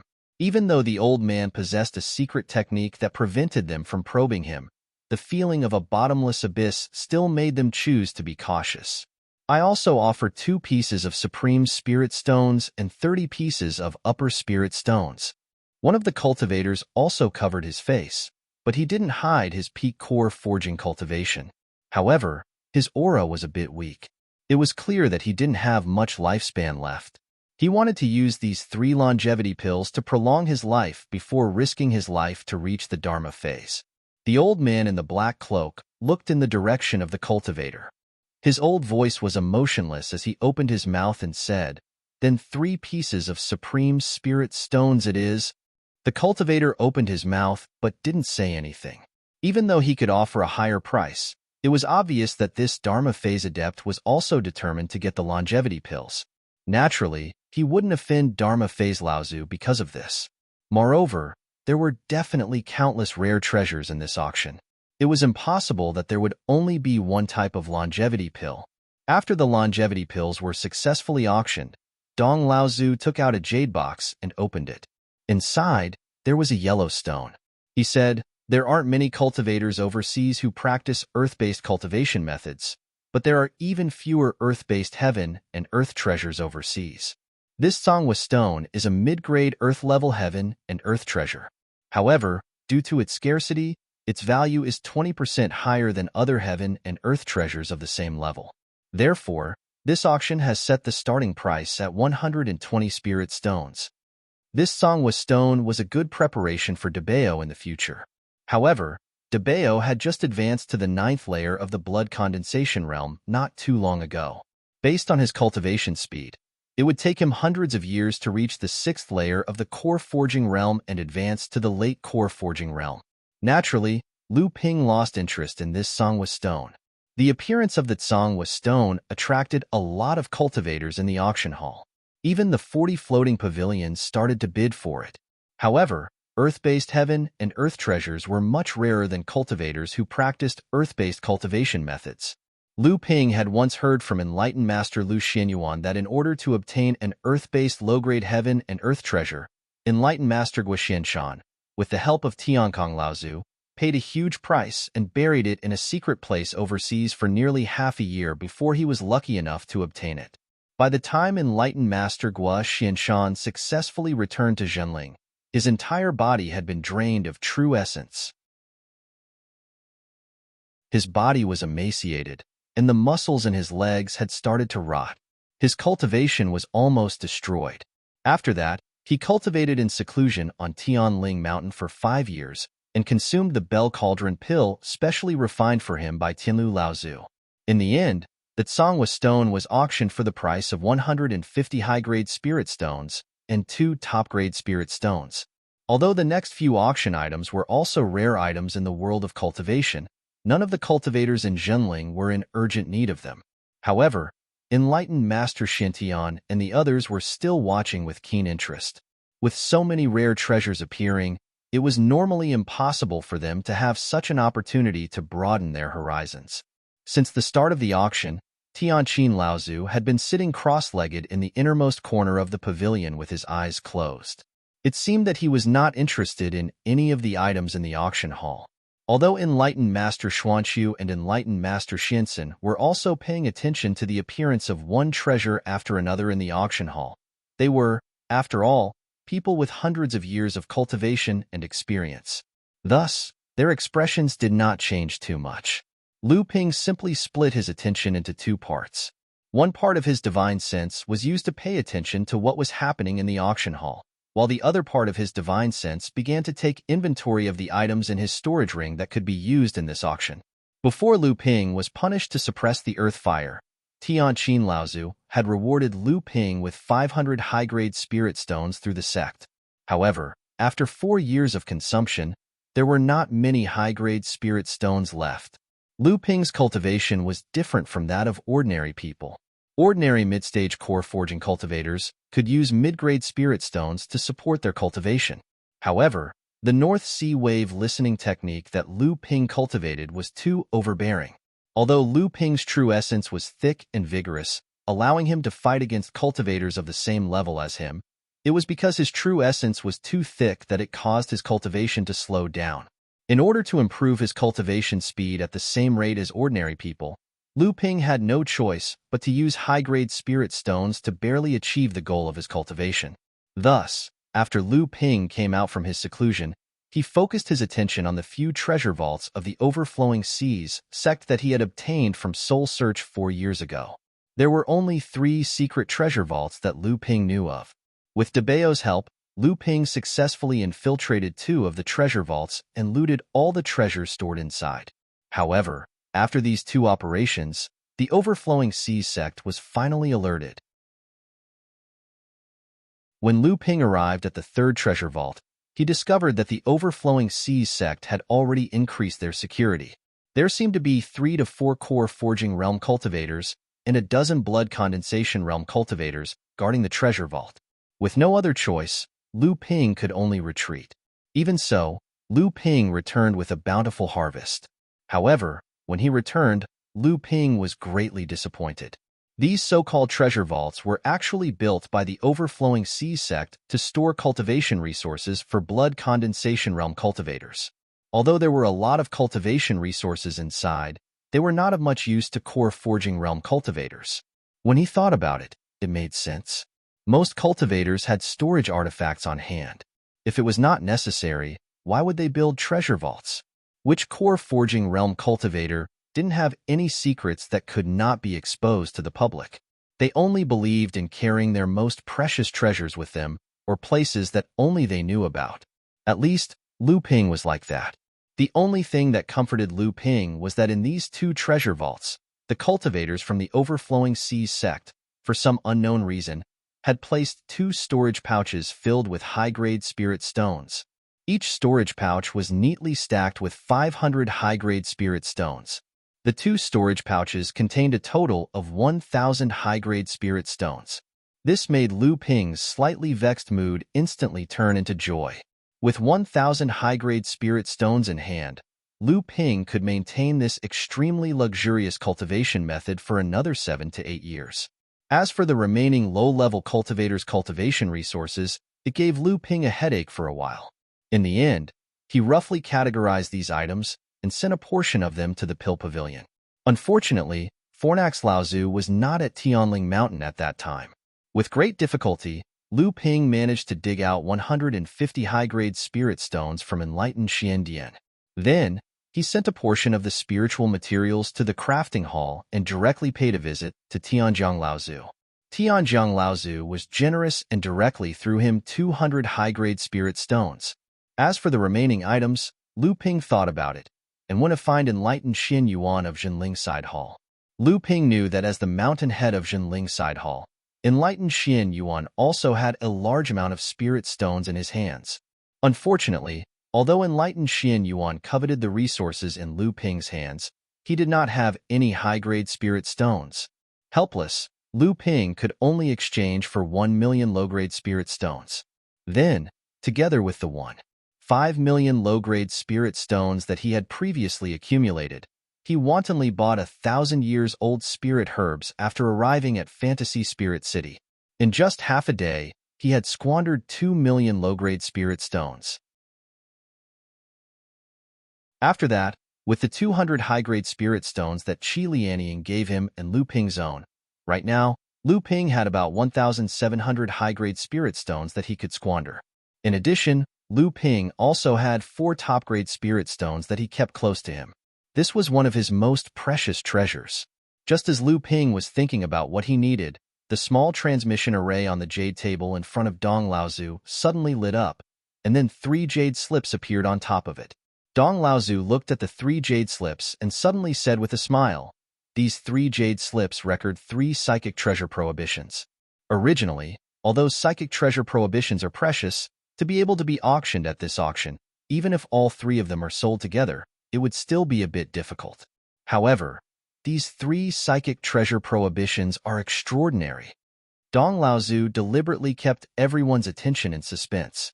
After attracting everyone's attention, he said, "I believe that everyone present has heard of Fei Ling's sect, one of the 9 great sects in the past.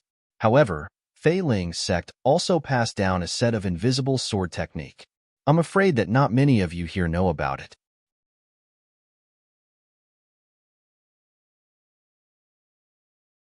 Chapter 511.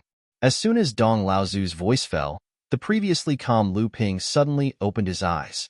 His divine sense rushed out of the pavilion towards the 3 jade slips in front of the booth. At the same time, several other divine senses also appeared in the auction hall, seemingly interested in the 3 invisible treasure restrictions. When Lu Ping's divine sense rushed out of the pavilion, Daoist Xian Su and Daoist Xian Sun were somewhat surprised. They discovered that Lu Ping's divine sense was not inferior to the 2 core forging stage cultivators. Tianqin Laozu blinked her eyes, then revealed a faint smile. At this time, someone in the auction hall suddenly asked, "Fatty Dong, the 3 invisible sword spirit restrictions are certainly attractive, but without the invisible sword, what is the use of the first 3 ordinary restrictions?" Although Dong Laozu couldn't see the cultivation of the person who spoke, since the other party dared to call him by his nickname, it was obvious that the other party was a cultivator of the same status as him. Dong Laozu smiled and said, "First, these 3 invisible sword spirit restrictions are 3 sword spirit restrictions, then the invisible sword spirit restriction. Second, even if these 3 invisible sword spirit restrictions are used on ordinary flying swords, although the invisibility effect is greatly reduced, it is still quite effective. Third, Fei Ling's sect was able to create the invisible sword spirit restrictions out of thin air. Now that we have the 3 invisible sword spirit restrictions, don't you have the confidence to reverse engineer the 3 ordinary invisible sword spirit restrictions?" Although old ancestor Dong's words were reasonable, he still knew that the formless sword restriction didn't exist. Moreover, the power of the formless sword could only be fully unleashed with the formless sword technique.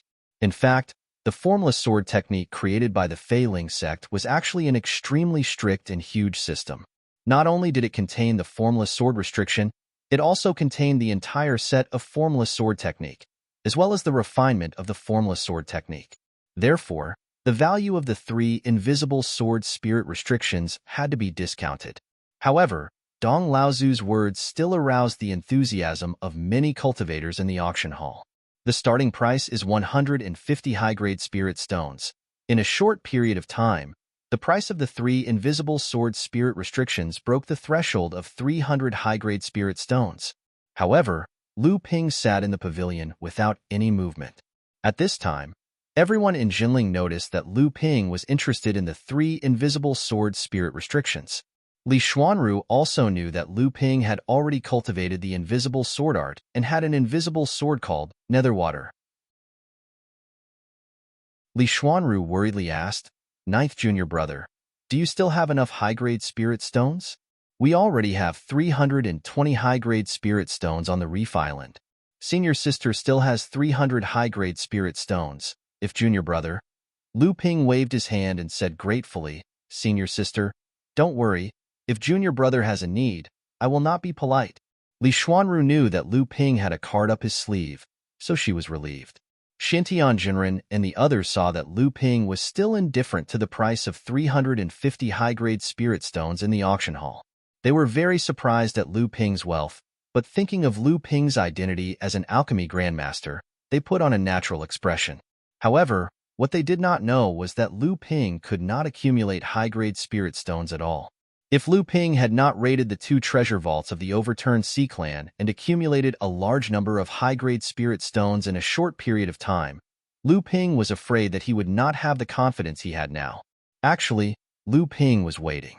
At this time, one of the 40 pavilions floating on the white clouds had already made a bid, and Lu Ping was waiting for the cultivator in the next pavilion to make a bid.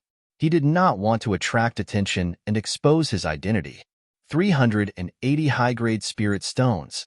The cultivator in the 17th pavilion in the sky was also interested in the 3 invisible swords' psychic prohibitions, and he joined the ranks of the bidding. Old man bids 400 high-grade spirit stones. In the auction hall, a middle-aged cultivator dressed in purple was very arrogant, saying "old man" as if to indicate his identity as a Dharma adept. However, the psychic prohibitions would not be of much use to the Dharma adept Laozu. He was most likely doing this for the sake of his own descendants.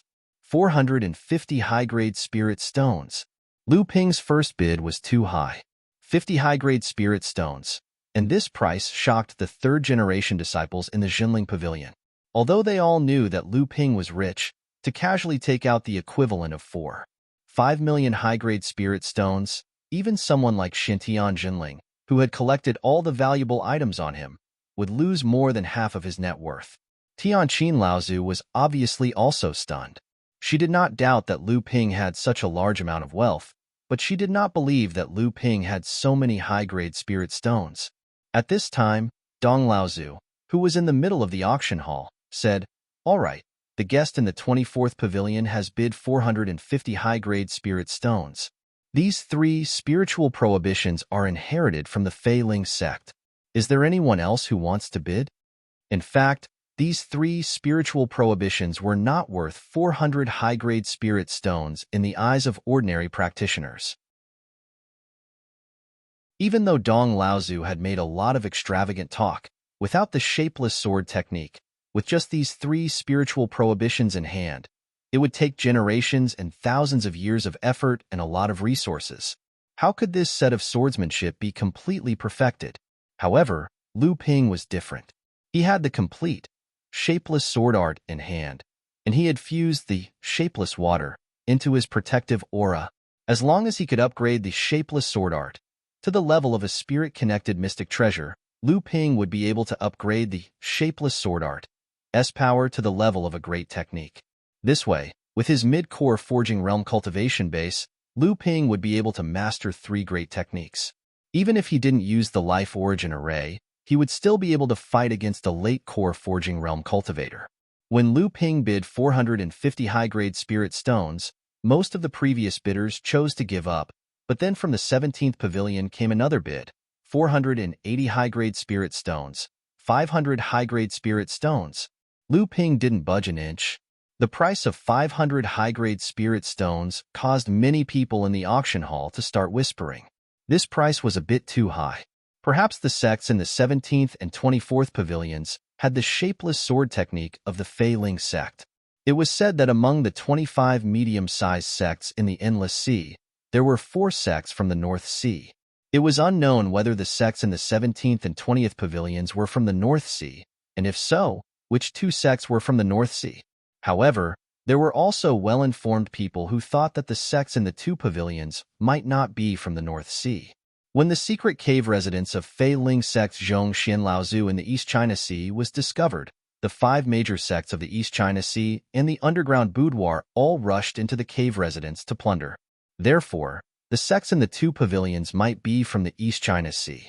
Lu Ping's persistence finally made the 17th pavilion stop. Lu Ping put a storage bag on the stone table by the window of the pavilion. After a flash of light, the storage bag on the stone table disappeared. At the same time, the jade table in front of Dong Laozu also flashed with light, and the storage bag appeared on the jade table. Dong Laozu weighed the storage bag in his hand, smiled slightly, and then put the 3 jade slips on the small transmission array on the jade table. After the flash, Lu Ping took the 3 jade slips in his hand and carefully checked them with his divine sense. With a happy face, he put the jade slips in the storage ring. Next to him, Daoist Xintian and the others said, "Congratulations, junior brother." Lu Ping obtained the treasure, and seeing that he was about to master another great magical power, he was happy in his heart, so he returned the greetings one by one. After a few more treasures, Dong Laozu took out a kind of heaven and earth spiritual object called ice jade. This was an earth middle grade ice attribute heaven and earth spiritual object, but when Daoist Xuanyu heard about this heaven and earth spiritual object, his spirit was shaken. He hesitated for a moment, then bowed to Tianqin Laozu and said, "Martial uncle, This disciple wants this heaven and earth spiritual object, but I only have 200 high-grade spirit stones. I hope Martial Uncle can help me." Taoist Xuanyu was different from others. He did not have a teacher to look after him, and he was able to reach this point almost by himself, so it was normal for him to be short of money. Tianqin Laozu, however, said seriously, "Martial nephew Xuanyu, have you thought it through? With your strength, you can definitely accumulate more than 100 years to refine a high-grade earth spiritual object. In this way, when you reach the 9th stage of the core forging stage, you will be able to refine at least 2 low-grade heaven spiritual objects and form a high-grade golden elixir. In this way, becoming a Dharma adept in the future will not be a problem." Taoist Xuanyu hesitated for a moment, then smiled bitterly and said, "To be honest, Martial Uncle, I have a piece of ice jade on me by chance. Although 2 mid-grade earth spiritual objects are not as good as a high-grade earth spiritual object, I can refine it now. This way, I can save more than 100 years of time." Tianqin Laozu nodded his head and said, "That is not necessarily a bad idea. The closer you get to the late core forging stage, the more accumulation you have compared to others.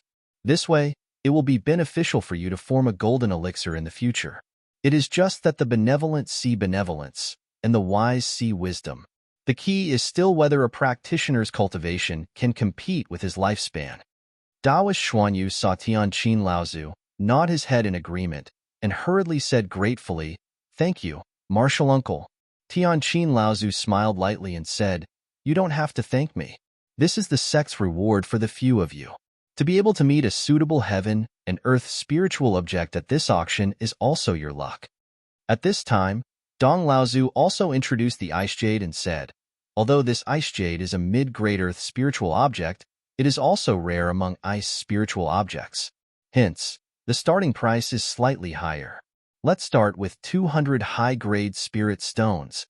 As soon as Dong Laozu finished speaking, 4 or 5 practitioners consecutively opened their mouths to bid. The price of the ice jade almost instantly shot up from 200 high-grade spirit stones to 300 high-grade spirit stones. Although Taoist Xuanyu's expression was still calm, his eyes were fixed on Dong Laozu, who was on the display stage. He did not dare to relax for even a moment. At the same time, he was becoming more and more nervous about the rising price of the ice jade.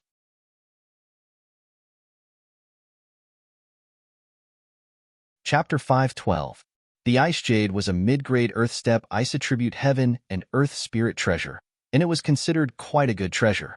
After refining it and advancing to the late core forging stage, it was possible to condense a grade 7 golden core.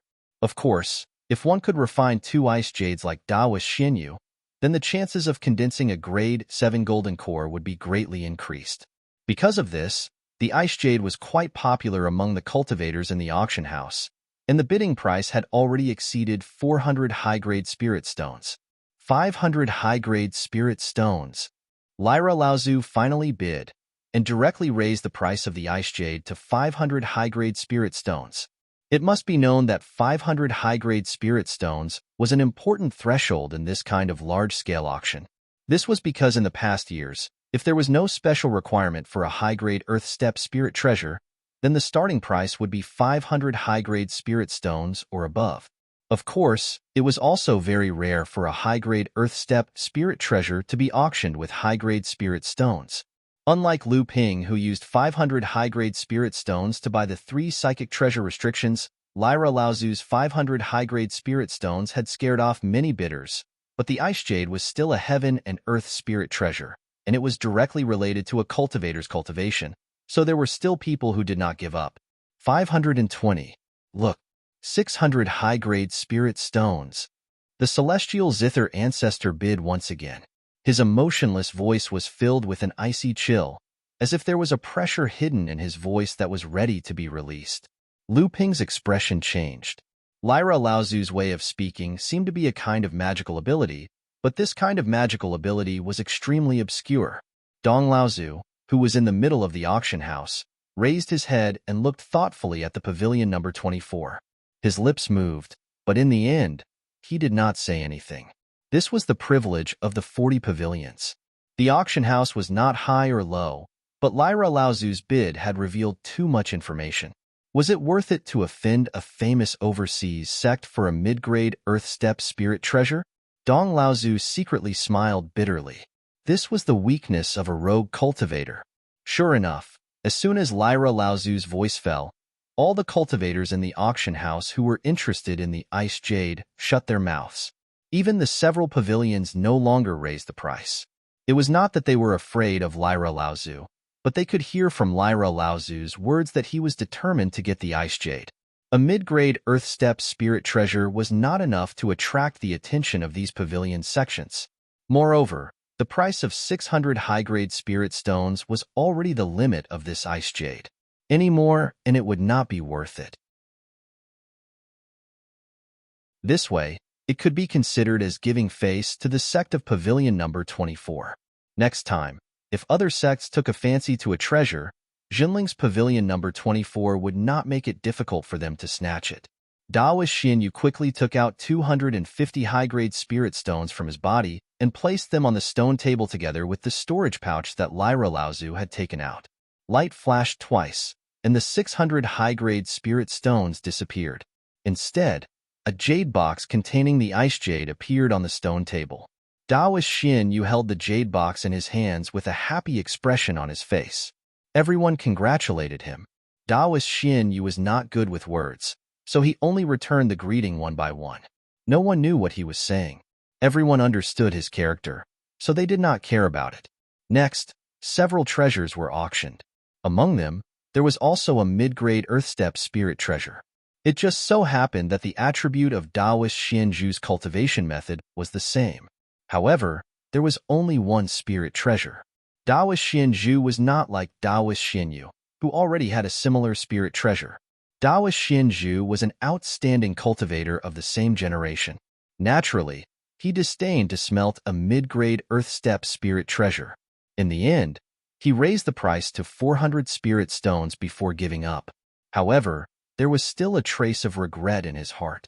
Just as everyone was saying a few words of comfort to Daoist Xianju, Dong Laozu took out another item. Lyra Laozu's expression suddenly froze, and she immediately sat up straight. Everyone was shocked. What kind of treasure could make even Laozu lose his composure? Everyone, including Lu Ping, looked at Dong Laozu in surprise. They saw Dong Laozu holding a flying sword with both hands. The sword ridge was slightly narrower than an ordinary flying sword, but the sword body was half a foot longer than an ordinary flying sword. He introduced it.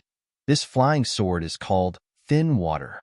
It is a spirit-nurturing level magic treasure that has condensed 7 treasure restrictions. Thin Water Sword. It's actually this item. When Daoist Xiansan and Daoist Xiansu heard Dong Laozu introduce the name of the sword, they said at the same time. They seemed to recognize the sword as well. Dong Laozu continued his introduction in the middle of the auction house. There is no need to elaborate on the quality of this flying sword. I believe that everyone here is a person with keen eyes.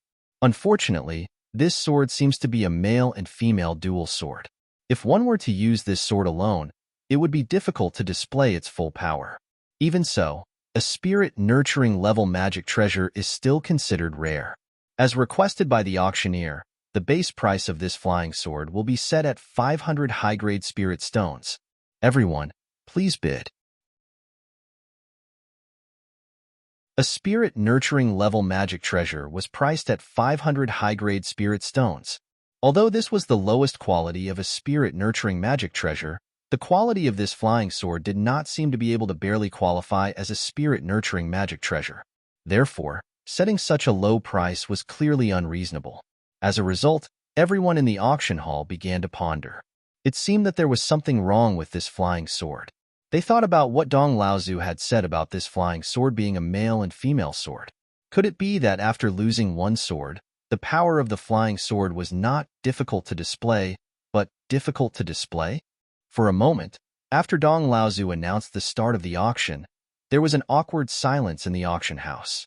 After a while, the first spirit-nurturing magic treasure was sold for a price of 620 high-grade spirit stones. A spirit-nurturing grade mystic treasure could only be unleashed by a late-core forging realm cultivator or above. Even though Lu Ping had more than 10 spirit-nurturing mystic treasures in his possession, none of them were spirit-nurturing mystic treasures. The water-controlling flag was a spirit-nurturing mystic treasure in the past, but unfortunately, it was heavily damaged and dropped from a spirit-nurturing grade to a spirit-nurturing mystic treasure. Lu Ping once heard from his teacher, ancestor Lu Tianling, that spirit-nurturing grade mystic treasures were rare even in the hands of late core forging cultivators. On the other hand, cultivators who had just entered the avatar realm often used spirit-nurturing mystic treasures. Firstly, it was because to upgrade a mystic treasure to the spirit-nurturing grade required a large amount of precious spirit materials. Secondly, spirit-nurturing grade mystic treasures were even rarer. Lastly, spirit-nurturing grade mystic treasures were extremely powerful. Although late core forging cultivators could unleash their full power, they couldn't fully control them. Only cultivators who had reached the peak of the core forging realm or even the avatar realm could wield a spirit-nurturing mystic treasure as they pleased. When enlightened Master Xian Hui saw Lao Zu's expression, he could not help but ask, "Teacher, do you know the origin of this sword? This flying sword doesn't seem to be very popular." "Not popular?" Tianqin Laozu chuckled. "That's because they don't know the origin of this sword and are hesitant. Don't worry, there will be people who can't wait to make a move." This time, the Songhai sect and Songlang sect came together. At first, the sects of the North Sea didn't know why, but it turns out that they got the news that the thin water sword is going to appear in the auction. This time, no matter what, our sect has to interfere. I'm afraid that the mysterious spirit, Sea Flame, and Shuayan sects will not let go of this opportunity. It won't be that easy for the Songhai and Songlang sects to obtain the thin water sword. No matter how Lu Ping looked at it, Tianqin Laozu's laughter was a bit strange, as if there was a hint of mischief hidden in his laughter. Enlightened Master Xian Su and Enlightened Master Xian Xin looked at each other, as if they were observing a moment of silence for the Songhai and Songlang sections. At this time, a cloaked cultivator in the auction hall finally called out a new high price with an incomparably calm tone. "Old man bids 650 high-grade spirit stones." Enlightened Master Xian Su, who was at the side, asked Enlightened Master Xian Su in confusion, "Martial uncle, what is the origin of this thin water sword? Why would it bring the Songlang sect and Songhai sect, who have been enemies for thousands of years, together?" Enlightened Master Xian Su laughed. "Although I know a little about the thin water sword, it seems that when the Songhai sect separated from the Songlang sect, it was because of a pair of thin water sword. I heard that this pair of flying swords was passed down by the founder of the Songlang sect. Although the male and female swords only have one spirit-raising treasure restriction each, but when the two swords are combined, their power is even greater than condensing 3 spirit-raising treasure restriction, a top magic treasure. However, regarding this thin water sword, I'm afraid that junior sister Tianqin knows more about it." At this time, in the auction hall, after the black-cloaked cultivator called out 650 high-grade spirit stones, Pavilion 15 suddenly called out 700 high-grade spirit stones. Tianqin Laozu's mouth revealed a trace of mockery. Immediately after the black-cloaked cultivator raised the price by 720 high-grade spirit stones, Pavilion 33 raised the price to 750 high-grade spirit stones. At this time, the entire auction hall seemed to have sensed something and looked to see if the black-cloaked cultivator would make another bid. However, this time, the black-cloaked cultivator gave up. Just as Tianqin Laozu was a bit confused, a green-clothed cultivator not far from the black-cloaked cultivator suddenly raised the price to 800 high-grade spirit stones. This small change had maintained the peace of the hall for a short period of time. Everyone seemed to be waiting for something. At this time, Elder Tianqin said with some uncertainty, "Could it be that the two sects have split up and quoted their prices separately? This is a bit uncertain. No matter what, this thin water sword is something that the Songhai sect and the Songlang sect must obtain." With that, Tianqin Laozu raised the price of the thin water sword to 820 high-grade spirit stones. This is already the highest bid treasure since the start of the sect's auction. 850 high-grade spirit stones. The green-cloaked cultivator was still abnormally calm as he bid. However, this bid seemed to ignite the mood of the entire auction hall. There was definitely a problem with this flying sword.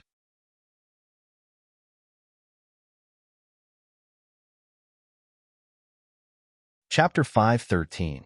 Even though it was a spirit-nurturing treasure, it was only one of a pair of flying swords, yet it was sold for a high price of 850 spirit stones. It was a little too much, not to mention the atmosphere of the auction was a little strange. 900 spirit stones. After the 15th, 33rd, and 24th pavilions, the 7th pavilion also joined the bidding, and each of the 4 pavilions increased the price by more than 50 high-grade spirit stones, as if they all had their eyes on this flying sword. Lu Ping and the others knew that the 4 pavilions had probably calculated that the black-cloaked cultivator and the cultivator shrouded in green mist would spare no effort for this flying sword. At the same time, the 2 cultivators downstairs also seemed to understand that the 4 pavilions were probably the 4 sects of the North Sea. 1,000 spirit stones. After the 7th pavilion called out the high price of 900 spirit stones, the 2 cultivators in the auction hall seemed to fall into silence at the same time. A moment later, the black-cloaked cultivator suddenly called out an even more shocking price. Tianqin Laozu frowned and said, "These 2 should be the cultivators of the Tsonglang sect and the Tsonghai sect. It seems like the 2 of them have reached a consensus and want to work together to obtain this thin water sword." Taoist Master Xin Sen's face was also somewhat serious as he said, "Could it be that the 2 sects will choose to merge again? If they really merge, with the current strength of the 2 sects, they will be above either the Shui Yin Pavilion or the Hai Yin sect. They will not be far from the Xinling sect. They won't go so far as to merge, but this thin water sword was passed down by the common ancestor of the 2 sections. Perhaps it contains some secrets of the 2 sects that outsiders do not know about. Moreover, just the fact that it is a relic left behind by the founder of the 2 sects is worth the 2 sects spending a huge amount of spirit stones to buy it." Tianqin Laozu stared at the 2 people downstairs and said, "I just don't know which Laozu these 2 people are from the Tsonghai sect and the Tsonglang sect." Enlightened Master Xian Hui also asked, "Master, since this thin water-flowing sword was used by the founder of the Tsonglang sect, how could it be lost outside? Now that the thin water-flowing sword has appeared, where is the flowing sword? Is it still with the 2 sects?" Tianqin Laozu smiled and said, "The Tsonglang sect was caught in its own trap. Back then, the Tsonglang sect took in a core forging cultivator from the Central Plains. This cultivator was also an alchemy grandmaster, so the Tsonglang sect was very courteous to this cultivator. However, this cultivator couldn't be restrained. Although the Tsonglang sect spent a lot of effort, this cultivator never joined the Tsonglang sect. Later, this cultivator left many of the alchemy legacies he had obtained from the Central Plains in the Azure Wave sect. He felt that he had repaid the Azure Wave sect's kindness, so he became an itinerant cultivator and wandered the North Sea's cultivation world. After that, this cultivator used his exquisite alchemy skills to become an alchemy grandmaster and successfully entered the Dharma phase. In the North Sea's cultivation world, he became a famous itinerant cultivator. However, although this Laozu thought of himself as an itinerant cultivator, because of his relationship with the Tsonglang sect when he first came to the North Sea, he had always maintained close contact with the Tsonglang sect. The Tsonglang sect had always treated him as a guest, so he could enter and leave the sect freely. However, one day, someone suddenly broke into the Azure Wave sect's ancestral hall. The intruder's strength was very high, and he was very familiar with the situation of the Azure Wave sect's encampment. He avoided the various restrictive formations of the sect and injured the Azure Wave sect cultivators guarding the ancestral hall. Then, he wanted to steal the thin water flowing forever twin swords that were enshrined in the ancestral hall. Fortunately, one of the Tsonglang sect's Laozu arrived in time and activated the formation in an attempt to stop this person. The intruder only took the long water-flowing sword and, relying on his familiarity with the formation, directly broke through the formation and left. When the Tsonglang sect members heard the news and rushed over, they turned their suspicious gazes to the guest, Laozu. This was because only he was so familiar with the Tsonglang sect, and only he, who was at the Dharma stage, would be able to come and go as he pleased when the Tsonglang sect was caught off guard. Therefore, the 2 mid-Dharma adepts of the Tsonglang sect, Laozu, personally led the other two early Dharma adepts of the Tsonglang sect towards the guest's abode. After the two parties met, faced with the questioning of the four Laozu of the Tsonglang sect, the guest was very surprised and naturally denied the crime of stealing the long water-flowing sword. The four Laozu of the Tsonglang sect did not believe him and wanted to capture the guest and bring him back to the sect. The two parties did not agree and started fighting. The guest was only an early Dharma adept and was naturally no match for them. Very quickly, he was severely injured. However, the guest was very stubborn and would rather die than admit to stealing the Tsonglang sect's ancestral hall. Just as the Tsonglang sect adepts were about to kill him out of anger, the Tsonglang sect sent out another warning. Someone was attacking the Tsonglang mountain, where the Tsonglang sect was based. Furthermore, the intruder was very strong and seemed to be very familiar with the Tsonglang sect's grounds. All sorts of formations and prohibitions were easily broken by the intruder, and he rushed directly towards the Tsonglang sect's ancestral hall. The four Laozu of the Tsonglang sect turned pale with fright. They no longer cared about the guests in front of them and all flew back towards the Tsonglang mountain. However, they were still too late. After the four Laozu returned, the two early Dharma Laozu guarding the Tsonglang mountain had already been injured by the intruder. The thin water sword that was left in the ancestral hall was also stolen by the intruder. However, this time, the intruder was recognized by the two Laozu of the Tsonglang sect. It was the remnant of the failing sect, the Zhongshuan Laozu, who had been hiding in the East Sea training world. The truth was immediately revealed. The Laozu of the Tsonglang sect suddenly realized that in order to strengthen the sect's protective formation, the Tsonglang sect had once invited the most outstanding talent of the failing sect, who was only at the late core forging stage, but was already a master of craftsmanship and arrays, to perfect the sect's protective formation. Zhongshuan Laozu was Zhao Yuqiang's teacher, so when Zhao Yuqiang was perfecting the Tsonglang sect's protective formation, he must have seen through the Tsonglang sect's protective formation at the same time and reported it to the failing sect. As Zhao Yuqiang's teacher, Zhongshuan Laozu naturally had the right to know such confidential information. Thus, Zhongshuan Laozu was naturally able to come and go as he pleased in the Tsonglang sect's encampment and steal the thin water sword. Not only did the Tsonglang sect lose the ancestor's relic, but they also severely injured a Dharma adept and alchemy grandmaster who could have been a strong ally of the sect, cutting off their path to the mid-Dharma stage. It could be said that they had completely turned against each other, and for a while, the Tsonglang sect became the laughingstock of the North Sea training world. However, this was only the fuse that led to the Tsonglang sect split.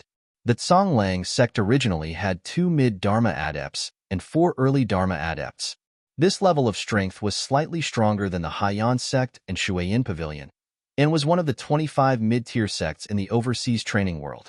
However, the Tsonglang sect's 2 mid-Dharma adepts of the Tsonglang sect had been at odds with each other for a long time, as if there had been enmity between them for a long time. The 4 early Dharma adepts Laozu also took their own sides, and after this incident, the 2 sects blamed each other. In the end, one of the sects took a portion of the Tsonglang sect's practitioners and left the Tsonglang sect, and because of the Tsonglang sect split, only 4 of the 5 strongest mid-tier sects were left in the North Sea. Everyone was born in the North Sea, and although they knew that the Tsonglang sect and the Tsonglang sect were originally one family, they did not know that there was such a detailed story behind the split between the 2 sections. Now that they were listening to Tianqin Laozu explain the whole story, everyone listened with great interest. In the auction hall, after the cloaked elder had bid a high price of 1,000 spirit stones for the thin water sword, there was a moment of silence before the 7th room called out a bid of 1,050 spirit stones. The cultivator, whose face was covered in green fog, snorted coldly, causing the entire auction hall to buzz. It was obvious that this person had to be a Dharma adept to dare to do such a thing in the auction hall.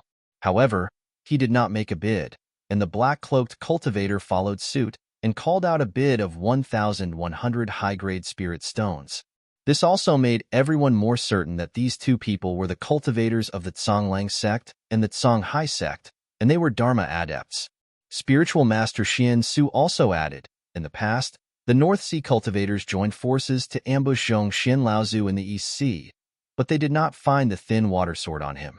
Later, the North Sea cultivators searched the East Sea for a few more years, trying to find the secret cave that Zhongxian Laozu hid in the East Sea. In the end, they returned empty-handed. After the Songhai sect and the Songlang sect retreated, they searched the East Sea for a few more years, but still found nothing. Until a few years ago, Zhongxian's cave was discovered in Skyrin's sphere of influence. The East Sea cultivators heard the news and looted the cave. Maybe it was at that time that the thin water sword fell into the hands of a lucky cultivator who didn't know the details of the thin water sword, so it was auctioned off at that auction. Now, we just don't know who has the long water sword. At this time, spiritual master Xian Bei asked, "Uncle Master, who was the guest cultivator of the Songlang sect? Since he is Dharma Adept Laozu and a master alchemist, he must be a famous cultivator in the North Sea." Tianqin Laozu once again called out a price of 1,200 spirit stones. Then he smiled and said, "That cultivator came from the middle of the way to visit the Fei Ling sect." Unexpectedly, the Fei Ling sect had already been destroyed. After a series of coincidences, he became friends with the cultivators of the Songlang sect. This person is generally known as Qingjian Laozu in the North Sea cultivation world. Lu Ping's heart was beating rapidly. He raised his head and couldn't help but blurt out, "Qingjian Laozu?" Seeing Lu Ping's expression, Tianqin Laozu asked, "What? Could it be that martial nephew Lu has also heard of this person?" At this time, spiritual master Xian San smiled and said, "Senior martial sister might not know this, but this Qingjian Laozu's cave mansion has already been discovered by martial nephew Lu and a few junior cultivators from other sections. Martial nephew Lu even obtained Qingjian Laozu's inheritance and handed it over to the sect." "Oh." Tianqin Laozu looked at Lu Ping strangely and said, "Martial nephew Lu is really lucky." Lu Ping smiled and said, "It is indeed luck." Suddenly, the black-cloaked cultivator, who had been bidding all this time, bellowed furiously and a formidable atmosphere of coercion erupted outwards. Next, an unstoppable divine sense charged towards Pavilion Number 7, Pavilion Number 17, Pavilion Number 24 and Pavilion Number 33 in the sky with an unstoppable momentum. As a result, the restrictive arrays covering the surface of the four pavilions burst apart.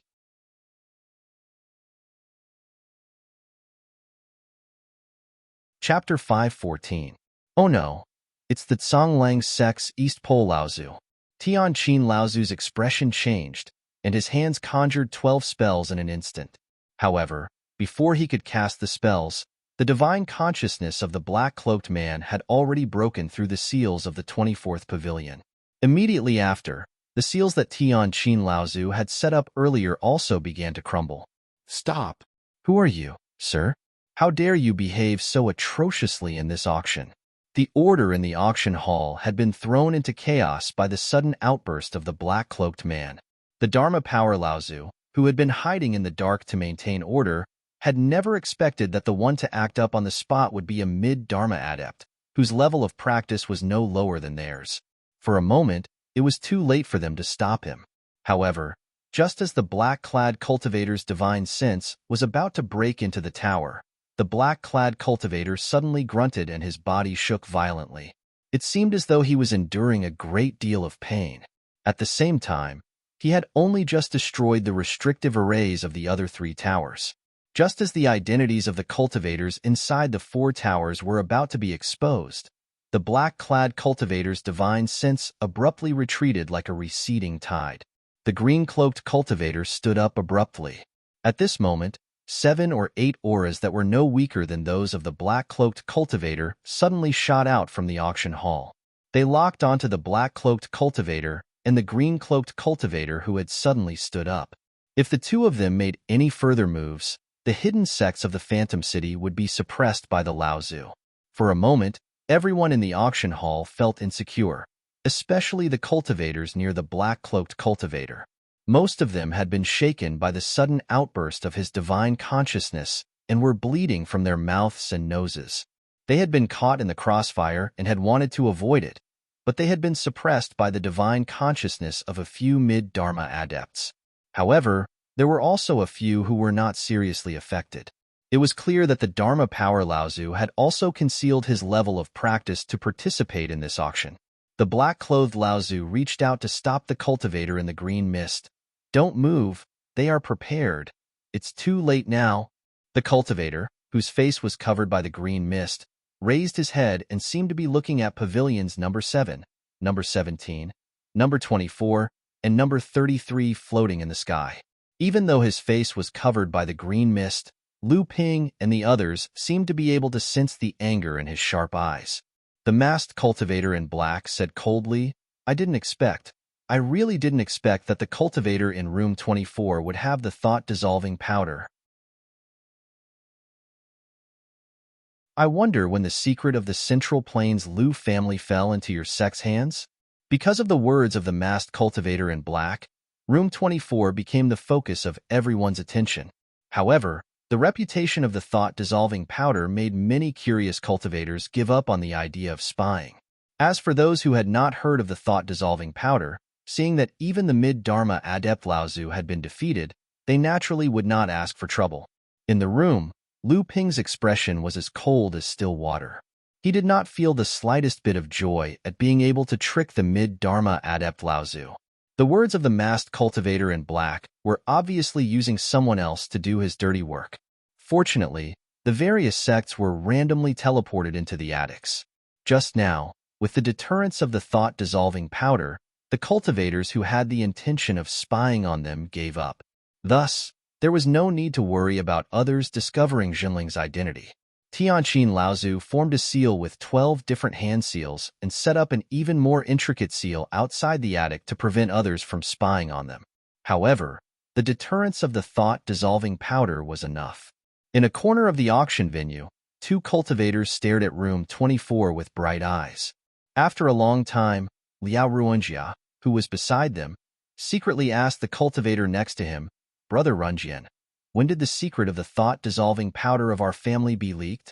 The cultivator next to him had a serious expression, but he said hesitantly, the family has sent out a few bottles of the thought-dissolving powder before, so it's hard to guarantee that it won't end up overseas. If the secret of the thought-dissolving powder was really leaked, then it should be that bastard Peng Shiyuan from the Crystal Palace. I didn't expect him to have even stolen the thought-dissolving powder. I wonder how many more secrets of the family have been stolen by him. Could it be that the cultivator in room 24 is a cultivator from the Crystal Palace? Liao Ruanjia wasn't sure either. He thought for a moment and said, it could also be Xianling sect. After all, Peng Shiyuan was ordered to go to the North Sea. Now that Xianling sect and the Crystal Palace are on good terms, maybe he won't give the thought-dissolving powder to Xianling sect, but it's hard to say that he won't give a bottle of the thought-dissolving powder to Xianling sect as a favor. The cultivator next to him looked at the 4 rooms in the sky and said, the key to the problem is probably the thin water sword. Those 4 rooms are obviously taking turns to raise the price. Every time. It's after the black-robed cultivator and the cultivator in the green mist bid.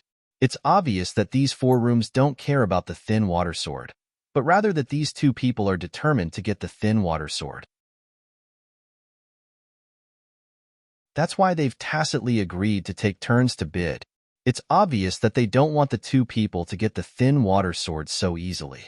As long as we know the origin of the thin water sword, then we'll know who these 2 people are and the identity of the 4 rooms in the sky. A faint voice came from an unknown direction in the auction hall. It was directed at the black-robed cultivator and the cultivator in the green mist. If the 2 of you still want the thin water sword, it's best that you abide by the rules of this auction hall. No matter what, the 2 of you are people of high status. This time, Phantom City will give you face, but if there's a next time, the 2 of you don't have to leave Phantom City anymore. Laozu of the late Dharma stage. This auction hall actually had a late Dharma adept Laozu. The black-robed cultivator snorted coldly. This time, he didn't use the power of his divine will. Then, he sat down on his seat and coldly bid again. 1,400 high-grade spirit stones. Seeing this, the cultivator in the green mist also sat back down. He just tilted his head slightly, as if looking coldly at the 4 rooms in the sky. The hundreds of cultivators in the auction hall, who had regained their order, also looked at the 4 rooms that had taken turns to bid. In room 24, Tianqin Laozu's expression changed, but he didn't say a word. The other 3 rooms didn't bid either. On the stage, Dong Laozu chuckled and said, "Since no one else is bidding, this thin water sword belongs to this friend." A servant in the early core forging stage held a wooden tray in his hand. The black-robed cultivator threw a storage bag from the wooden tray. The servant scanned the storage bag with his divine will, but he looked hesitant. The black-robed cultivator snorted coldly again and pointed at the cultivator in the green mist who was sitting not far from him. The servant looked at Dong Laozu on the stage. Dong Laozu nodded slightly, and the servant walked towards the cultivator in the green mist. The cultivator in the green mist looked back at the black-robed cultivator, as if there was nothing he could do. He also threw a storage bag into the wooden tray. The servant bowed slightly to the 2 and handed the wooden tray to Dong Laozu. Dong Laozu placed the thin water sword on the wooden tray. After the servant brought the thin water sword over, he hesitated again. This time, the cultivator in the green mist took the initiative to point at the black-robed cultivator, and the servant handed the thin water sword to the black-robed cultivator. Seeing that the thin water sword was in the hands of the black-robed cultivator, Tianqin Laozu calmed down and said, "It seems that the 2 sects have really joined forces. The Zonglang sect sent Dongji Laozu, so the other cultivator in the green mist should be Dongyi Laozu from the Zonglang sect." Lu Ping knew these 2 people, or rather, all the slightly accomplished cultivators in the North Sea knew them. Dongji Laozu was the only mid-Dharma adept in the Zonglang sect, and the other cultivator, Dongyi Laozu, was the only mid-Dharma adept in the Zonglang sect, and he was only 1 step away from advancing to the mid-Dharma stage. The Zonglang sect now had 1 mid-Dharma Laozu and 3 early Dharma Laozu. Although the Zonglang sect only had 1 mid-Dharma adept and 2 early Dharma adepts, the Zonglang sect was Jinling's ally. They had once received help from Jinling, allowing one of the early Dharma adepts to reach the peak of the early Dharma stage, and he was only 1 step away from advancing to the mid-Dharma stage. Once these 2 sects joined forces, with 2 mid-Dharma Laozu and 5 early Dharma adepts, there would be a total of 7 Laozu. Their strength would have long surpassed the Shuayan Pavilion and the Haiyan sect, and they would be on par with the Xinling sect. The power structure of the North Sea training world would instantly change. Tianqin Laozu seemed to have suddenly thought of something. He glanced at Lu Ping and said to the crowd, "The matter of the thought-melting elixir will end here. The Lu family of Central Plains is not weaker than our sect, but the Lu family is an alchemy family, and their hidden power in the Central Plains training world is far from what our sect can compare to." In the middle of the auction hall, Dong Laozu had already taken out another item and started to introduce it. This was actually a type of spirit beast called wind apricot. There were a total of 3 of them, but they attracted a lot of Lu Ping's interest. After the spirit beasts were refined into elixirs, they had a great effect on the training of a practitioner's physical body. The bone-forging elixir that Lu Ping had obtained from the Liao family was one of them. However, before Lu Ping could make a bid, Tianqin Laozu, who was beside him, had already raised the price to 500 high-grade spirit stones. Lu Ping thought about it and did not make another bid. This was because he had already noticed that after the wind apricot started to bid, almost in an instant, almost half of the 40 pavilions had already made a bid. Furthermore, in the auction hall, including the black-cloaked Dongji Laozu and the fog-covered Dongyi Laozu, there were also a few practitioners who seemed to be in the Dharma stage who had placed their bids. The price of the 3-wind apricot instantly rose from the starting price of 300 high-grade spirit stones to 400 high-grade spirit stones.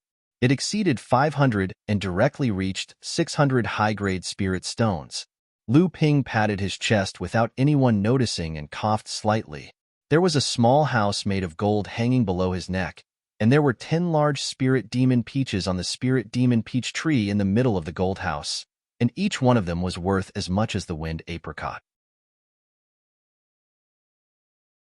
Tianqin Laozu gave up when the price of the wind apricot exceeded 700 high-grade spirit stones. In the end, the 3 wind apricot were won by the 4th pavilion at the price of 800 high-grade spirit stones. After the 3 wind apricots were auctioned off, Old Ancestor Dong finally took out a high-grade Earth Step origin treasure. The entire auction hall abruptly went silent, as the appetizer of the Spirit Fantasy City's grand auction meet had finally ended.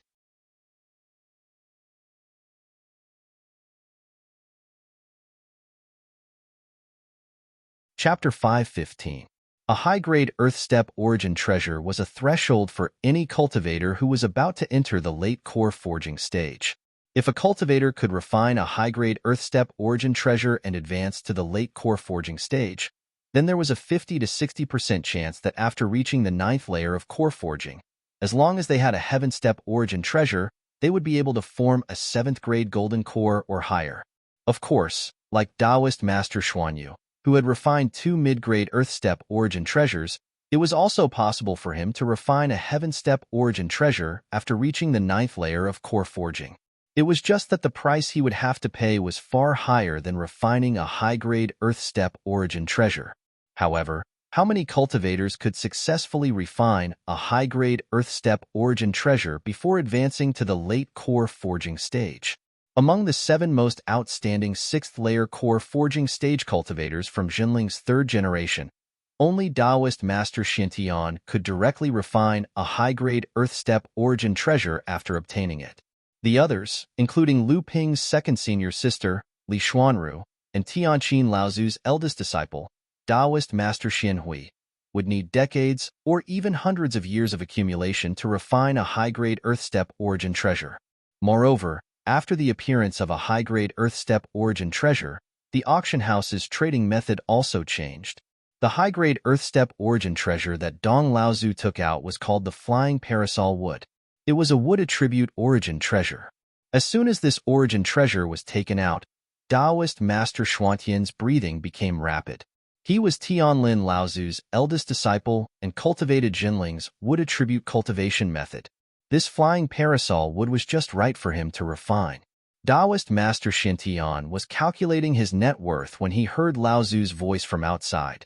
According to the old rules, high-grade Earth-step origin treasures have to be put aside for spirit stones.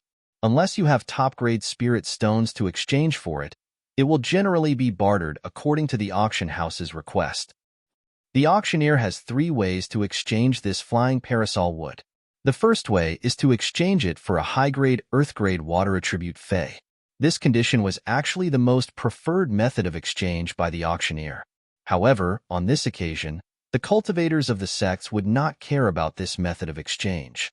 Only those who were lucky enough to have a high-grade Earth-step water attribute spiritual object in their hands, but didn't cultivate a water attribute cultivation method, would be able to exchange it for a suitable spiritual object of the same grade. The second is to exchange for a high-grade pill furnace. This method of exchange was targeted at the various sects with strong foundations. However, when Lu Ping heard this, he shook his head. A high-grade pill furnace? Before Lu Ping gave Pang Shiyuan's pill furnace to Tianlu Laozu, the entire Jinling only had 6 high-grade pill furnaces. How could they use them to exchange for a high-grade Earth-step origin treasure? With Jinling's current strength, this was already the case. Other than the 8 big sects and the Crystal Palace, there was also the mysterious Demon Clan, the Heavenly Moon sect, and the Yuan family of the Central Plains. No one would be willing to use a high-grade pill furnace to exchange for a high-grade Earth-step origin treasure. After all, a high-grade alchemy furnace could produce countless pills for many people, but a high-grade Earth-level spiritual item could only give a person the chance to break through to the golden core stage and become a Dharma adept. It was clear which was more important. The third method is to exchange for some top-grade spirit stones. The highest bidder gets it. After Dong Laozu finished speaking, Xintian Zhenren seemed to realize that his chances were not high, but he still looked hopefully at Lyra Laozu. Lyra Laozu thought for a moment, then said to Xintian Zhenren, "The first method is absolutely impossible, but using a high-grade pill furnace to exchange for a high-grade Earth-step origin treasure is definitely not allowed by the sect, so I can only use some top-grade spirit stones to try." Xintian Zhenren had already expected this result. Although he did not have much hope for another wood attribute high-grade Earth-step origin treasure, he still bowed gratefully and said, "Thank you, Uncle Master." Lyra Laozu nodded and took out a storage bag. Then, a few plain-looking stones appeared in his hand. Lu Ping was very familiar with these stones, and knew that they were top-grade spirit stones. Lyra Laozu put 12 top-grade spirit stones into the storage bag. After thinking for a moment, he took out 3 more and put them into the storage bag. Then, he placed the storage bag in the small teleportation array on the stone table. After a flash of light, the storage bag disappeared. At the same time, on the jade table in front of Dong Laozu, the small teleportation array flashed continuously, and 5 storage bags appeared on the jade table. 3 early core forging attendants shuttled through the hall with wooden trays in their hands, bringing 6 storage bags to Dong Laozu. Great Ancestor Dong checked the 11 storage pouches one by one, then took out the treasures stored in each of the storage pouches and displayed them. Sure enough, out of the 11 storage bags, 8 of them were actually filled with top-quality spirit stones. The most actually had 18 top-quality spirit stones, while the least also had 10 top-quality spirit stones. Taoist Master Xintian sighed. Even though he had already mentally prepared himself, he still held onto a sliver of hope. Watching from the side, Ancestor Tunchin said, "You don't need to be disheartened. With how grand the auction this time is, it's unlikely that there will only be a single wood attribute earth spirit treasure."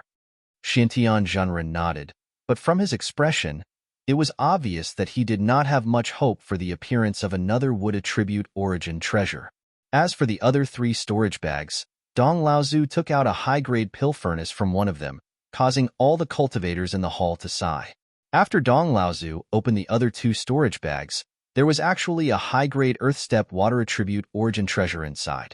Compared to the cultivation world of the central continent, the only advantage the overseas cultivation world had was that water attribute origin treasures were relatively more common. Old Ancestor Dong first returned the other 9 storage pouches one by one. Then, he pointed at the 2 storage pouches that contained water attribute spirit items and said with a smile, "Fellow Taoist number 103 and fellow Taoist number 197, both of you have a water attribute spirit item. If you want to exchange for this wood attribute spirit item, it will depend on your abilities." Dong Laozu's voice just fell, only to hear a muffled voice say, "In that case, I will add 200 high-grade spirit stones." Dong Laozu chuckled and said, "Okay, fellow Taoist 103 will add 200 high-grade spirit stones." At this moment, another voice resounded, and it sneered, "You can afford 200 high-grade spirit stones." Since the fellow Taoist who auctioned the soaring parasol would need high-grade spirit stones, then I'll add 3 high-grade spirit stones. Cultivator 103 let out a muffled snort, did not refute this provocation, and continued to say, 3 top-grade spirit stones and 50 high-grade spirit stones. The previous sneer sounded again. In that case, this flying parasol would is fellow Taoist 197's. Cultivator 103 did not bid anymore, obviously feeling that he was at a loss. Dong Laozu smiled and said, "In that case, this flying parasol would is fellow Taoist 197's. After the appearance of the Earth high-grade spirit item, the grand auction turned into a trade fair where everyone took what they needed. This made Lu Ping and the others feel a little out of place. But there was nothing they could do about it. In the cultivation world, there were many things that couldn't be measured in spirit stones. However, the appearance of the next item once again pulled all the cultivators back to the auction of spirit stones. This Alchemy Master's Inheritance includes 23 types of pill recipes for the core forging stage. In addition, there are also 3 types of pill recipes for the half-step core forging stage. Of course, the most important thing is that this Alchemy Master also has a pill recipe that can strengthen the body. This Alchemy Grandmaster's Inheritance will be auctioned with spirit stones. The starting price is 500 high-grade spirit stones. The highest bidder wins. This set of Alchemy Grandmaster's Inheritance obviously came from a rogue cultivator, because an Alchemy Grandmaster was an extremely important existence in every sect. The entire sect's collection of Alchemy Grandmaster's Inheritance must be open to them, so it was impossible for this Alchemy Grandmaster's Inheritance to only contain a mere 23 kinds of core forging pill recipes. Just like Lu Ping, after he became an Alchemy Grandmaster, although he was not bound by the pill pavilion, Jinling Laozu still opened almost all of the Jinling's pill recipes to Lu Ping, allowing him to choose and refine them himself. Now, Lu Ping had mastered nearly 100 kinds of core forging pill recipes, far more than an alchemy grandmaster who was originally a rogue cultivator could compare. This kind of alchemy grandmaster's inheritance, in addition to being valued by the alchemy grandmaster, almost all sects would spare no effort to collect this kind of inheritance, used to increase the foundation of their sect. Moreover, most of the cultivators in the auction hall were late core forging cultivators, so they had a good understanding of the importance of strengthening the body in the transcendent stage. Therefore, the pill recipe that could strengthen the body added a lot of weight to this set of inheritance. The ancestor of the Sky Zither sect was clearly quite interested in the inheritance. After some thought, she sent 5 high-grade spirit stones into the hands of the ancestor of Dong through the teleportation formation.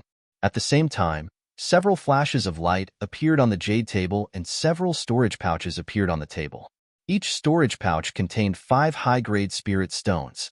Dong Laozu also seemed to be prepared for this phenomenon, and from his body, he took out several jade slips, and each jade slip had a specific description of this set of inheritance. Tianqin Laozu carefully examined the jade slip with her divine sense and said, 23 kinds of core forging pill recipes, only 6 of them are not in our sect, and 4 kinds of half-step core forging pill recipes, only 1 of them is not in our sect. But that core forging pill that can strengthen the body is interesting, but it is not considered a good body tempering pill. It can only be considered medium, but the body tempering pill is extremely rare, so it is worth bidding. Of course, this set of inheritance did not only contain the pill recipes that Jinling did not have, it also included some medicinal properties of spirit herbs, cultivation, collection, fire control techniques, alchemy experience, and other aspects. Every alchemy grandmaster must have their own unique side, for other alchemy grandmasters to learn from. This was the so-called stones from another mountain can polish jade principle. After Tianqin Laozu put down the jade slip in the auction hall, the price of this alchemy grandmaster's inheritance had already reached 630 spirit stones. Tianqin Laozu thought for a moment and directly bid 700 high-grade spirit stones.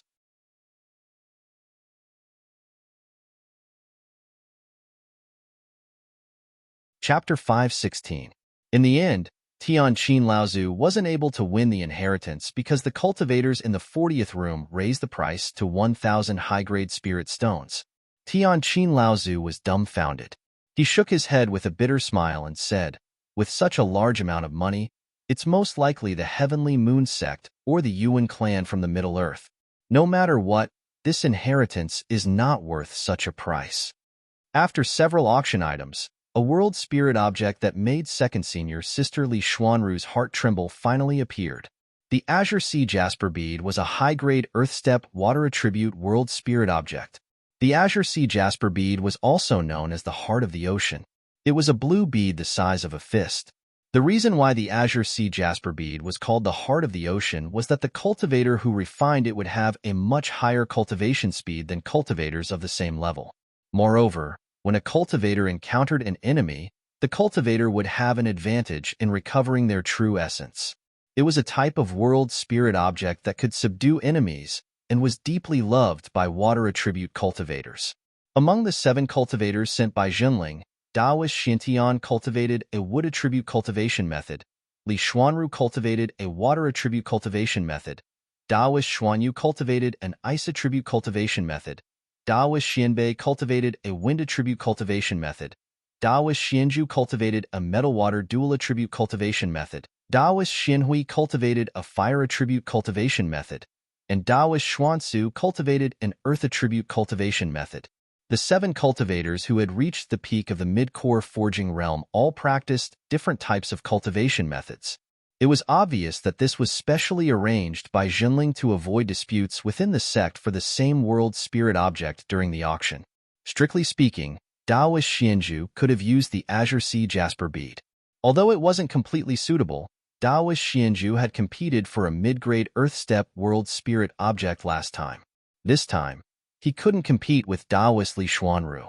Tianqin Laozu's expression constantly changed as he looked at the Azure Sea Jasper bead on the stand. Lu Ping was puzzled at first, but he immediately sensed something from Tianqin Laozu's mocking smile. Second sister didn't want to ask Lyra Laozu for help. However, this time, Jinling had given all the treasures to Lyra Laozu. If second sister wanted to bid for this Earth-rank upper-grade spiritual item, she had to lower her head to Lyra Laozu. Obviously, Lyra Laozu had already realized this situation. It depended on whether Li Xuanru wanted to save face or the Azure Sea Jasper Pearl. In the cultivation world, a high-grade Earth-rank spiritual object could be considered a treasure that could only be encountered by luck and not sought for. When spiritual master Xian San saw this, he pondered for a moment. Just as he was about to speak, spiritual master Xian Su tugged at his sleeve. Spiritual master Xian San sighed softly, but he didn't say anything in the end. Hee.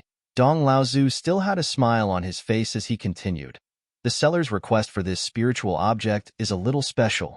It's a fellow Taoist in the transcendence realm who wants to establish a sect overseas. Unfortunately, his sect's foundation is shallow, so he wants to use this spiritual object to exchange for some pills that can quickly increase the cultivation of his disciples. Although the quality of the pills that the fellow Taoist wants is not high, the quantity is extremely large. Most of the pills are at the mid and late blood condensation realm and early core forging realm. Of course, everyone here is a discerning person.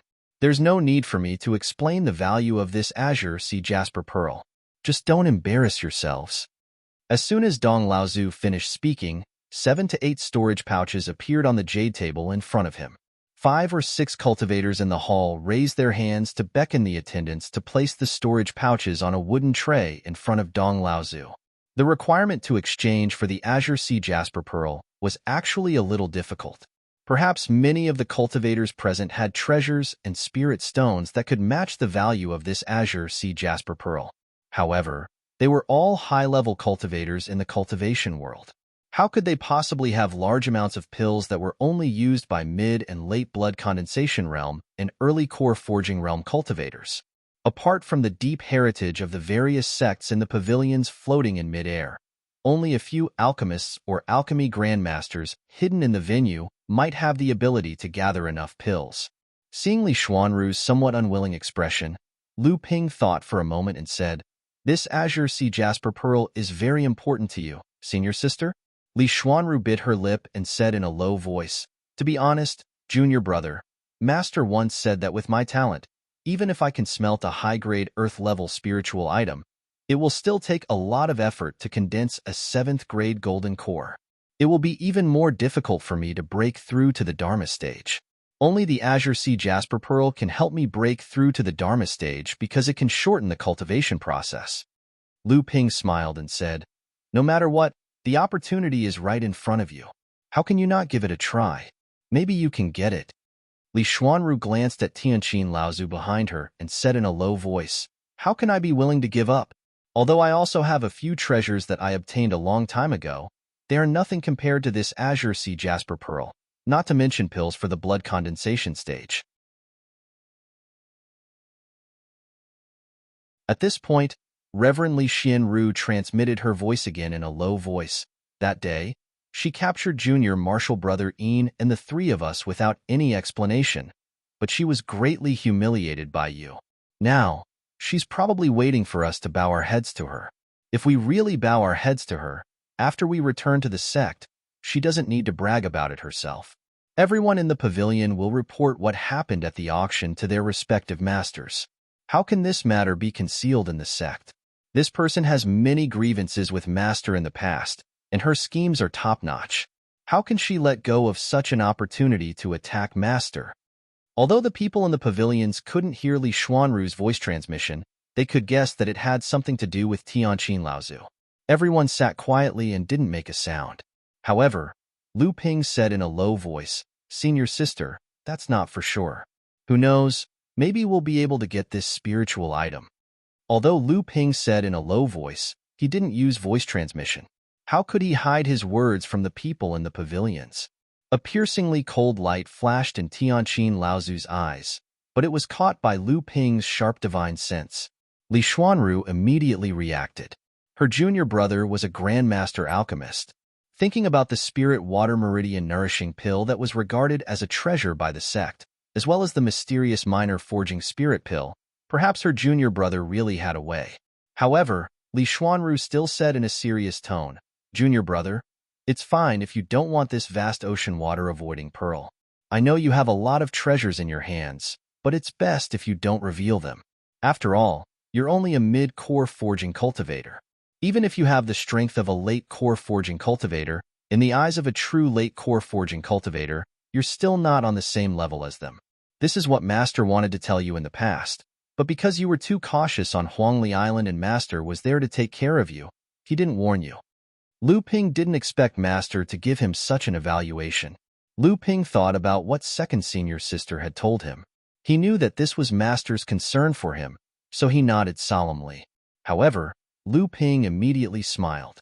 This time, if he really left Tianqin Laozu aside and bid for the vast ocean jade heart pearl, it would really be a slap to Tianqin Laozu's face. Lu Ping rummaged through the storage ring for a moment and deliberated for a while.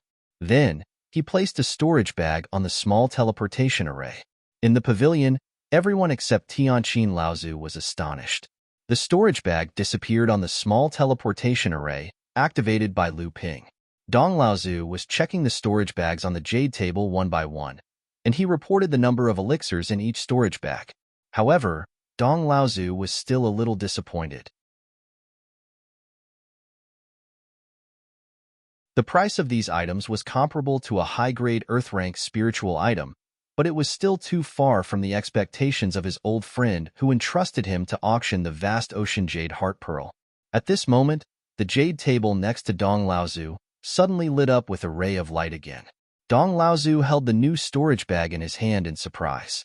He scanned it with his divine sense, and the astonished expression on his face became even more obvious, which made the other cultivators who were bidding very curious.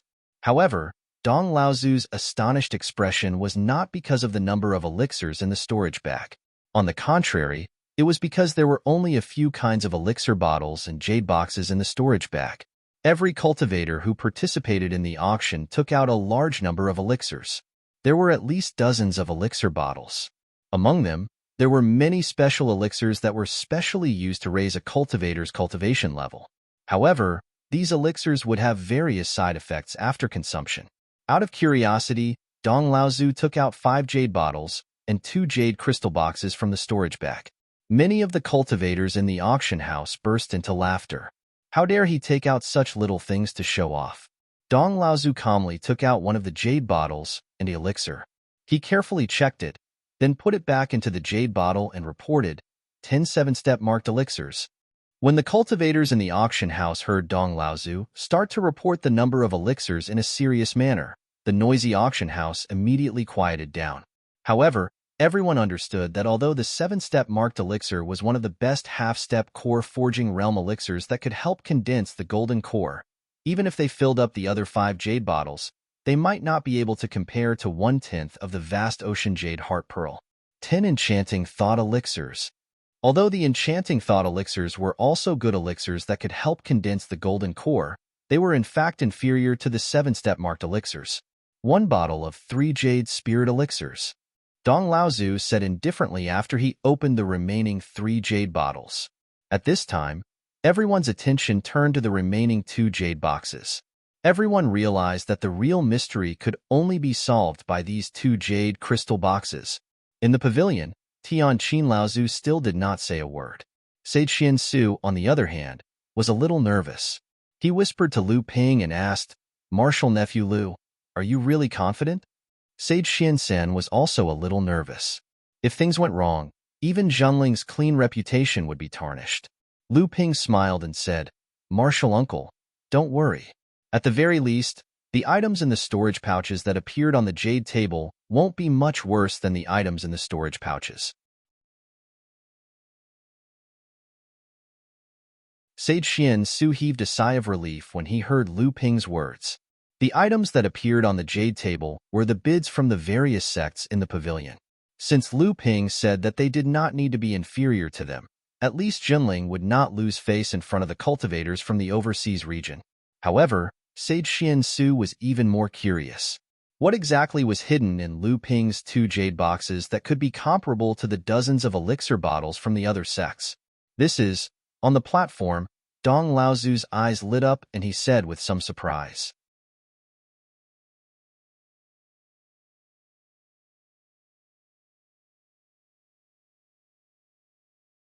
Chapter 517. Dong Laozu's cry of surprise caused over 100 divine wills in the auction hall to touch the jade box in his hand. However, after Dong Laozu saw these things, he had already covered up the item in the jade box.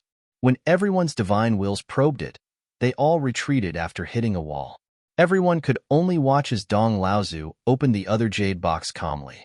However, due to Dong Laozu's intentional covering up, they could no longer see what was in the other jade box clearly. After Dong Laozu opened the second jade box, the surprise on his face became even more intense, causing the curious cultivators below the stage to be even more bewildered. However, after Dong Laozu carefully closed the jade box, he returned the other storage pouches one by one, leaving only the last storage pouch in his hand. After that, Dong Laozu placed the oceanic jasper pearl into the jade box.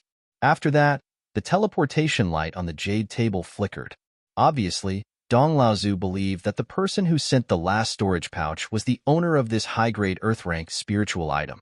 Although the cultivators in the auction hall were curious which pavilion had paid what price to exchange for the oceanic jasper pearl from Dong Laozu's hands, they were too embarrassed to ask since Dong Laozu did not say. Just as Dong Laozu was about to take out the next item for auction, a clear laughter suddenly came from the sky, and the laughter from pavilion number 40 in the sky continued. Mr. Dong, may I know what kind of precious spirit pill was used to exchange for the oceanic jasper pearl just now? I've offered over 20 types of spirit pills, and a total of over 100 bottles. Their value has already surpassed the oceanic jasper pearl by quite a lot, but they're not a match for the other party's 2 jade boxes. It's not because I'm indignant, I'm just curious about what exactly is in the jade box. Dong Laozu pondered for a moment and said with a smile, "So it's young Master Feixiang from the Yuan clan of the Central Plains, Yuan? Although young Master Yuan is generous, apart from the person who obtained the oceanic jasper pearl, he's not the highest bidder. The person who obtained the oceanic jasper pearl doesn't want others to know what was used for the transaction. Due to the rules of this auction, I can only apologize to young Master Yuan. Please don't ask for any information about the auctioneer and the bidder." That clear voice didn't take old ancestor Dong's words seriously and said with a smile, "I won't belittle myself. After all, there's still the Crystal Palace and the 8 great sects in this overseas cultivation world.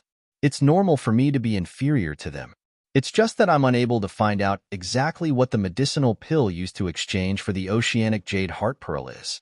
I believe that all the fellow Taoists who are participating in this auction feel the same way as I do, feeling regretful in the end."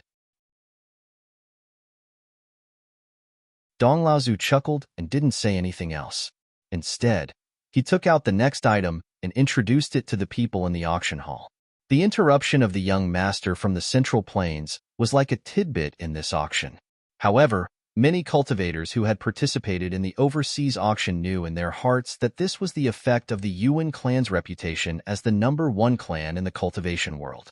If someone had done this in the past and acted so openly, they would probably have been chased out of Phantom City by the auction hall's Dharma idol, Laozu. In the 24th room, Li Xuanru tried her best to calm down and pushed the jade box containing the oceanic jasper pearl that Lu Ping had pushed over to her.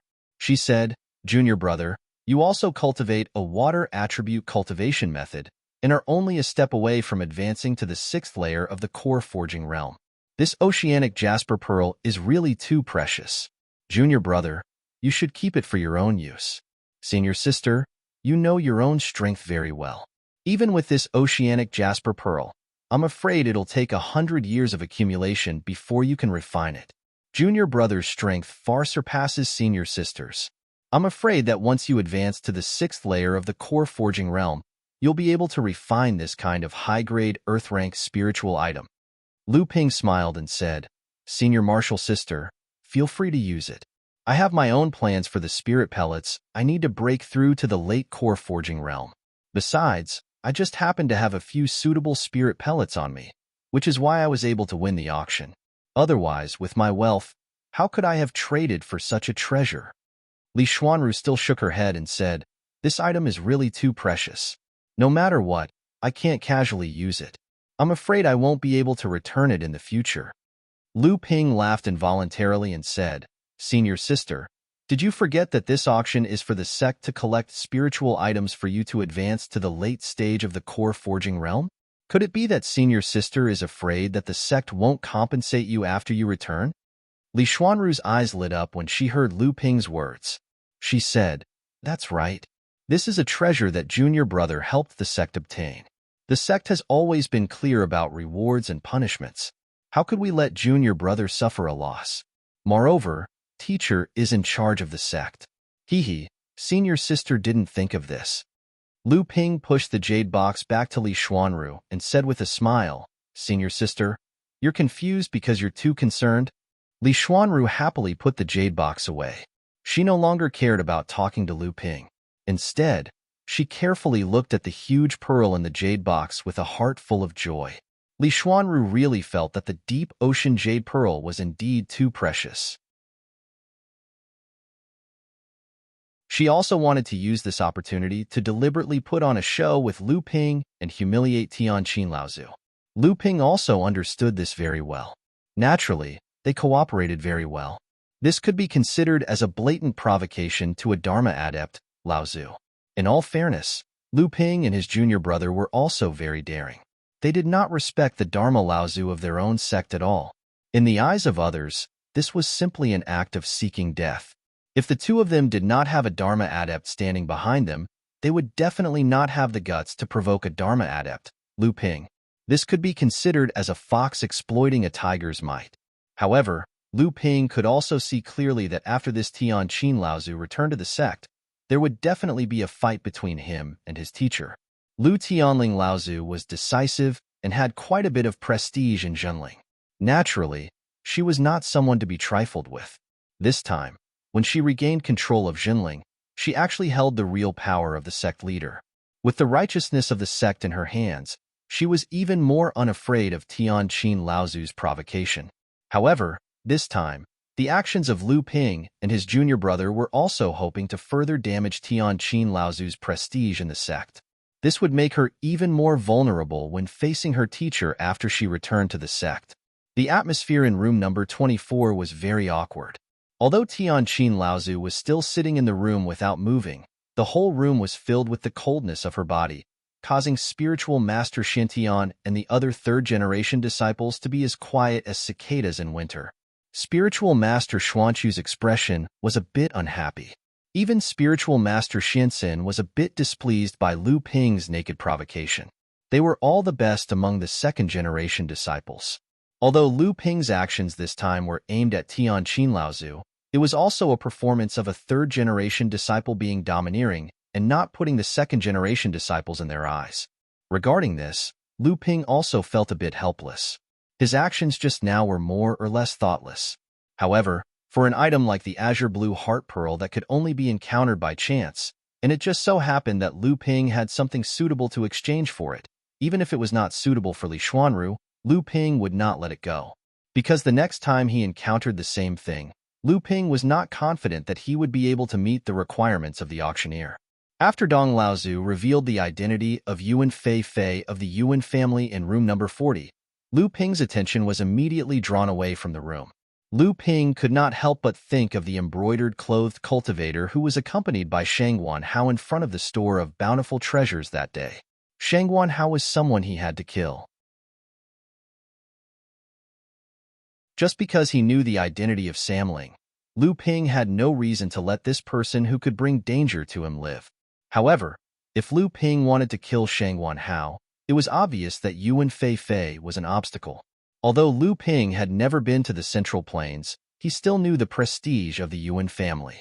The Yuan family was the only family in the cultivation world that could be on an equal footing with the large sects in the cultivation world. Legend had it that the Yuan family had a long history and was not inferior to the few large sects in the Central Plains. It could be traced back to the time when the seventh patriarch opened the sky. The Yuan family even took the head of the seventh patriarch, Peng Laozu, as the family's ancestor and claimed to be the direct descendant of Peng Laozu. The Yuan family had a deep heritage and a high status in the Central Plains. Even some of the large sects treated the people of the Yuan family with great courtesy. Therefore, after Dong Laozu revealed the identity of Yuan Fei Fei, although there was a hidden warning, he did not directly expel her from the Phantom City according to the previous rules of the overseas cultivation world. Unconsciously, Lu Ping actually put the Yuan family in his own hostile position and began to think. Right at this moment, old ancestor Dong placed a jade slip on the auction stand. He smiled and said, "The next item is much simpler. However, its importance isn't the slightest bit inferior. I won't say much about the value of the forbidden elixir cauldron. The starting price is 600 upper spiritual stones. The highest bidder wins." Lu Ping did not like the Phantom City's method of combining auctions and bartering because there were too many uncertainties. For example, Lu Ping had used 2 jade boxes earlier. One contained 8 heart-dissolving pills, while the other contained 3 heart-forging pills. The safest way to deal with such an item that could cause a huge commotion in the cultivation world was to privately trade with the user of the azure sea blue beads. However, it was too dangerous to do so in an auction. Even though Lu Ping was alert and had attached his divine sense to the jade box in advance and secretly reached an agreement with Dong Laozu, it still attracted the attention of some people.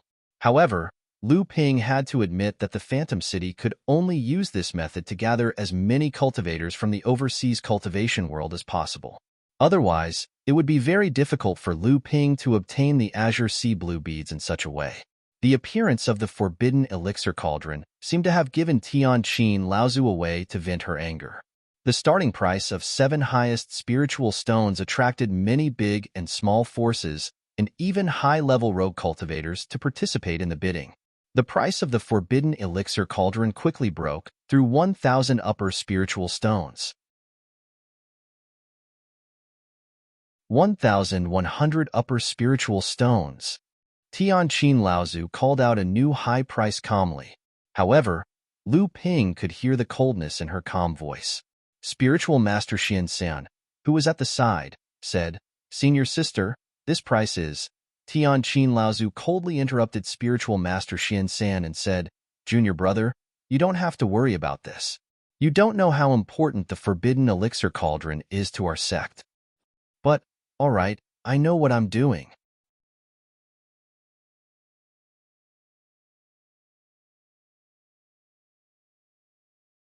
Chapter 5:18. Taoist Master Xian Sen wanted to remind Tianqin Laozu that Jinling already had a cauldron, but Tianqin Laozu's expression was calm. In fact, his heart was already burning with rage. Tianqin Laozu did not wait for Taoist Master Xian Sen's advice and interrupted him, making him speechless. Lu Ping, on the other hand, sat quietly at the side of the pavilion. His head was slightly lowered, so no one could see the expression on his face. 1,600 spiritual stones. Pavilion 33 seemed to be very interested in the forbidden artifact. Tianqin Laozu sneered, "There's an 80% chance that Xinling sect's Daoxian is in Pavilion 33, but it's not that easy to obtain this forbidden artifact. 1,700 spiritual stones." Tianqin Laozu did not budge an inch. After a while, the cultivator in Pavilion 33 seemed to be unwilling to give up, and he once again made a bid of 1,750 spiritual stones. Tianqin Laozu sneered and said decisively, 1,800 spiritual stones. In all fairness, 1,800 high-grade spiritual stones for a cauldron's forbidden artifact was a little too high. Although Jinling had handed all the matters of the auction to Tianqin Laozu, the number of spiritual stones was still limited. Moreover, Jinling hoped that he could exchange them for some heaven and earth spirit items that his disciples could refine through bartering. This was also based on the fact that Jinling had occupied a medium-sized spirit mine all by himself. Otherwise, Tianqin Laozu's extravagant spending of Jinling's spiritual stones would have a negative impact on the cultivation of all the cultivators in Jinling's sect. After defeating the suspected Xianling sect's Pavilion 33, Tianqin Laozu seemed to have vented most of the anger in his heart. His expression also calmed down. Tianqin Laozu seemed to remember something and turned to Taoist Master Xian San, Junior Brother Xian San. Although this forbidden artifact is much more expensive, compared to Xinling sect, our sect's biggest disadvantage is that we don't have a magic treasure cauldron. If we have this forbidden artifact, Master's Trion Cauldron might be able to advance into a magic treasure cauldron. Therefore, we must obtain this forbidden artifact. Enlightened Master Xian San smiled bitterly and didn't say anything. Enlightened Master Xian Hui opened his mouth to speak, but saw Enlightened Master Xian Tian's eyes. If he didn't say it now, Jinling would know sooner or later. Jinling would be even more furious if he hid it from Artie. Tian. Qin Laozu was startled. Tian. The celestial zither ancestor was taken aback and could not help but ask, when did this happen? Enlightened Master Xian Hui told him about how Laozu used the Nachuan Cauldron to defeat Xianling sect's Daoli Laozu, who was also using the Boiling Sea Cauldron. Then, he carefully looked at Tian Qin Laozu's expression. Tian Qin Laozu immediately understood Enlightened Master Xian Sen's advice just now. It wasn't because the price of the cauldron far exceeded the value of the cauldron, but because Jinling already had a cauldron. Spending so many spirit stones to bid for the cauldron was not worth it. Tian Qin Laozu's face turned green and red. Enlightened Master Xian Su, who was at the side, saw that something was wrong. He quickly forced a smile and said, "Junior Martial Sister, don't worry about it. After all, it is a cauldron. Even if it can't be used now, after 100 years, our sect's cauldron might have a chance to improve further. At that time, this cauldron will be of great use. After all, a cauldron is something that can only be found by luck." Tian Qin Laozu sat down again. Her expression had already calmed down. She asked Enlightened Master Xian Sen, who was at the side, Junior Martial Brother Xian Sen, "Do you know if that cauldron is Teacher's Tri-Sun Cauldron? And where did the cauldron in Teacher's hand come from?" Enlightened Master Xian Sen shook his head and said, "The cauldron that our sect obtained is not Uncle Fornax's Tri-Sun Cauldron. It's just that whether it is a new cauldron that Uncle Fornax obtained or a top-grade cauldron that was upgraded with a cauldron treasure, I don't know." After Enlightened Master Xian Sen finished speaking, he glanced at Lu Ping. Back then, when Lu Ping displayed his alchemy skills in Jinling Courtyard, he had once shown everyone the top-grade cauldron in his hands. Enlightened Master Xian San suspected that the sect's cauldron was actually related to Lu Ping. It was just that on that day when Fornax Laozu and Daoli Laozu fought in the sky, although everyone knew that Fornax Laozu used a cauldron to defeat Daoli Laozu, they did not see the Nachuan Cauldron in Fornax Laozu's hands. In addition, Fornax Laozu and the others had deliberately concealed it. In the whole of Jinling, other than the few Dharma Phase Laozu, no one knew that the cauldron was actually Lu Ping's. Therefore, Enlightened Master Xian San could only suspect it. Ever since Lu Ping improved the minor forging spirit pills and increased the effect of the newly refined minor forging spirit pills to a quarter of the ordinary minor forging spirit pills, Lu Ping felt that his alchemy skills had reached a bottleneck. As long as he broke through this bottleneck, he might be able to become the third alchemy grandmaster in Jinling after Fornax Laozu and Tian Qin Laozu. When Fornax Laozu and Tianjiang Laozu asked him for the Nachuan Cauldron, they had made it clear that when his alchemy skills reached the level of Alchemy Grandmaster, the Nachuan Cauldron, which had reached the level of a magical treasure, would once again be under his control. Lu Ping naturally would not worry about the two dignified Dharma Laozu deceiving him, a junior. However, now that Tian Qin Laozu had brought this treasure prohibition back to the sect, there was no doubt that this treasure prohibition would definitely be used on the Nachuan Cauldron in the future. Although at that time, Jinling might have a new magical treasure furnace, the Nachuan Cauldron, as the #1 furnace in Jinling, would definitely be given priority.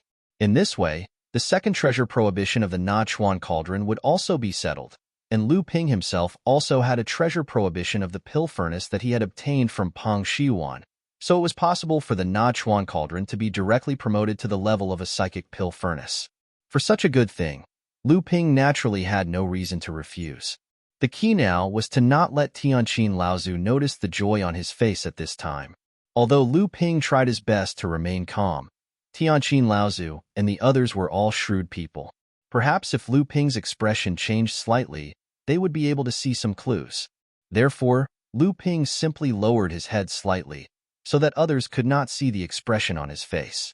As the auction went on, the treasures that appeared became more and more rare, and the auction price also kept rising. Every treasure that appeared, even if it was not urgently needed by cultivators or sects, would still cause many cultivators and sects to compete for it. However, the more precious the treasure, it was often obtained by the 40 pavilions floating in the sky.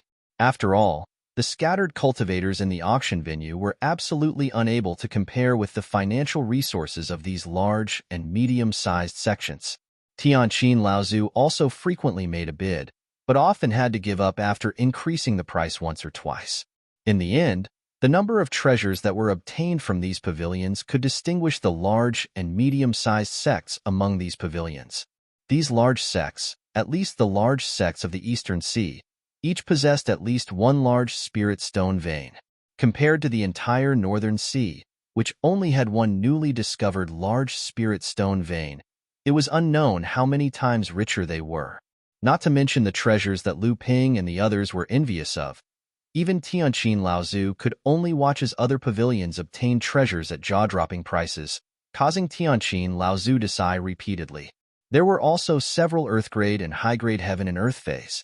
However, it was a pity that these things were either not favored by spiritual master Xintian and the others, or the conditions of the transaction were too harsh, or they were obtained at a higher price. Jinling had originally come here specifically to collect heaven and earth phase, but in the end, only spiritual master Xuanyu obtained the earth-grade ice jade, and Li Xuanru obtained the earth-grade azure sea blue heart pearl with Lu Ping's help.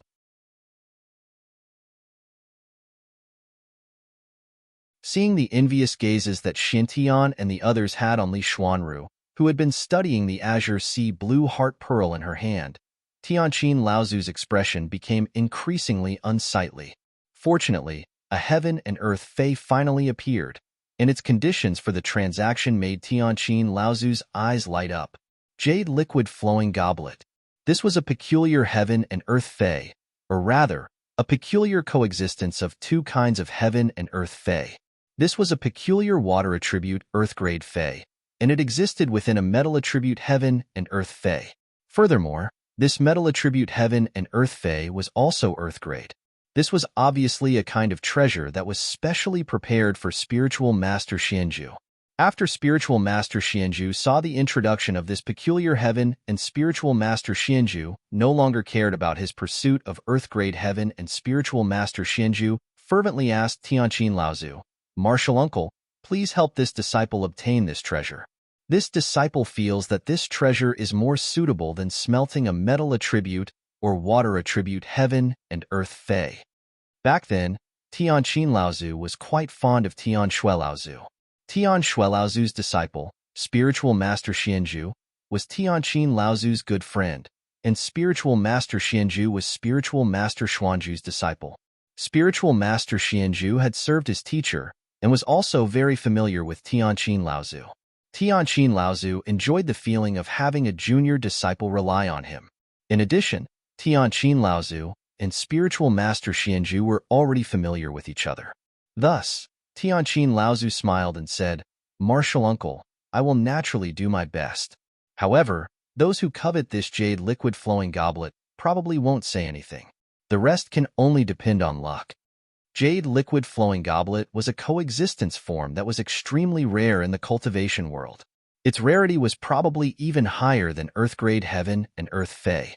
For those cultivators who cultivated in metal attribute and water attribute cultivation techniques, it was definitely a fatal attraction. The auctioneer urgently needs a good healing elixir. This kind of healing elixir not only needs to have a quick and direct medicinal effect, but it also needs to have a gentle and long-lasting medicinal effect. It won't cause any other damage to the cultivator. This is because the cultivator who needs this elixir to heal has broken blood vessels and is already on the verge of cultivation collapse. You're tuning in to the Warrior Lore YouTube channel. Don't forget to subscribe and join us on this journey to catch the most captivating stories.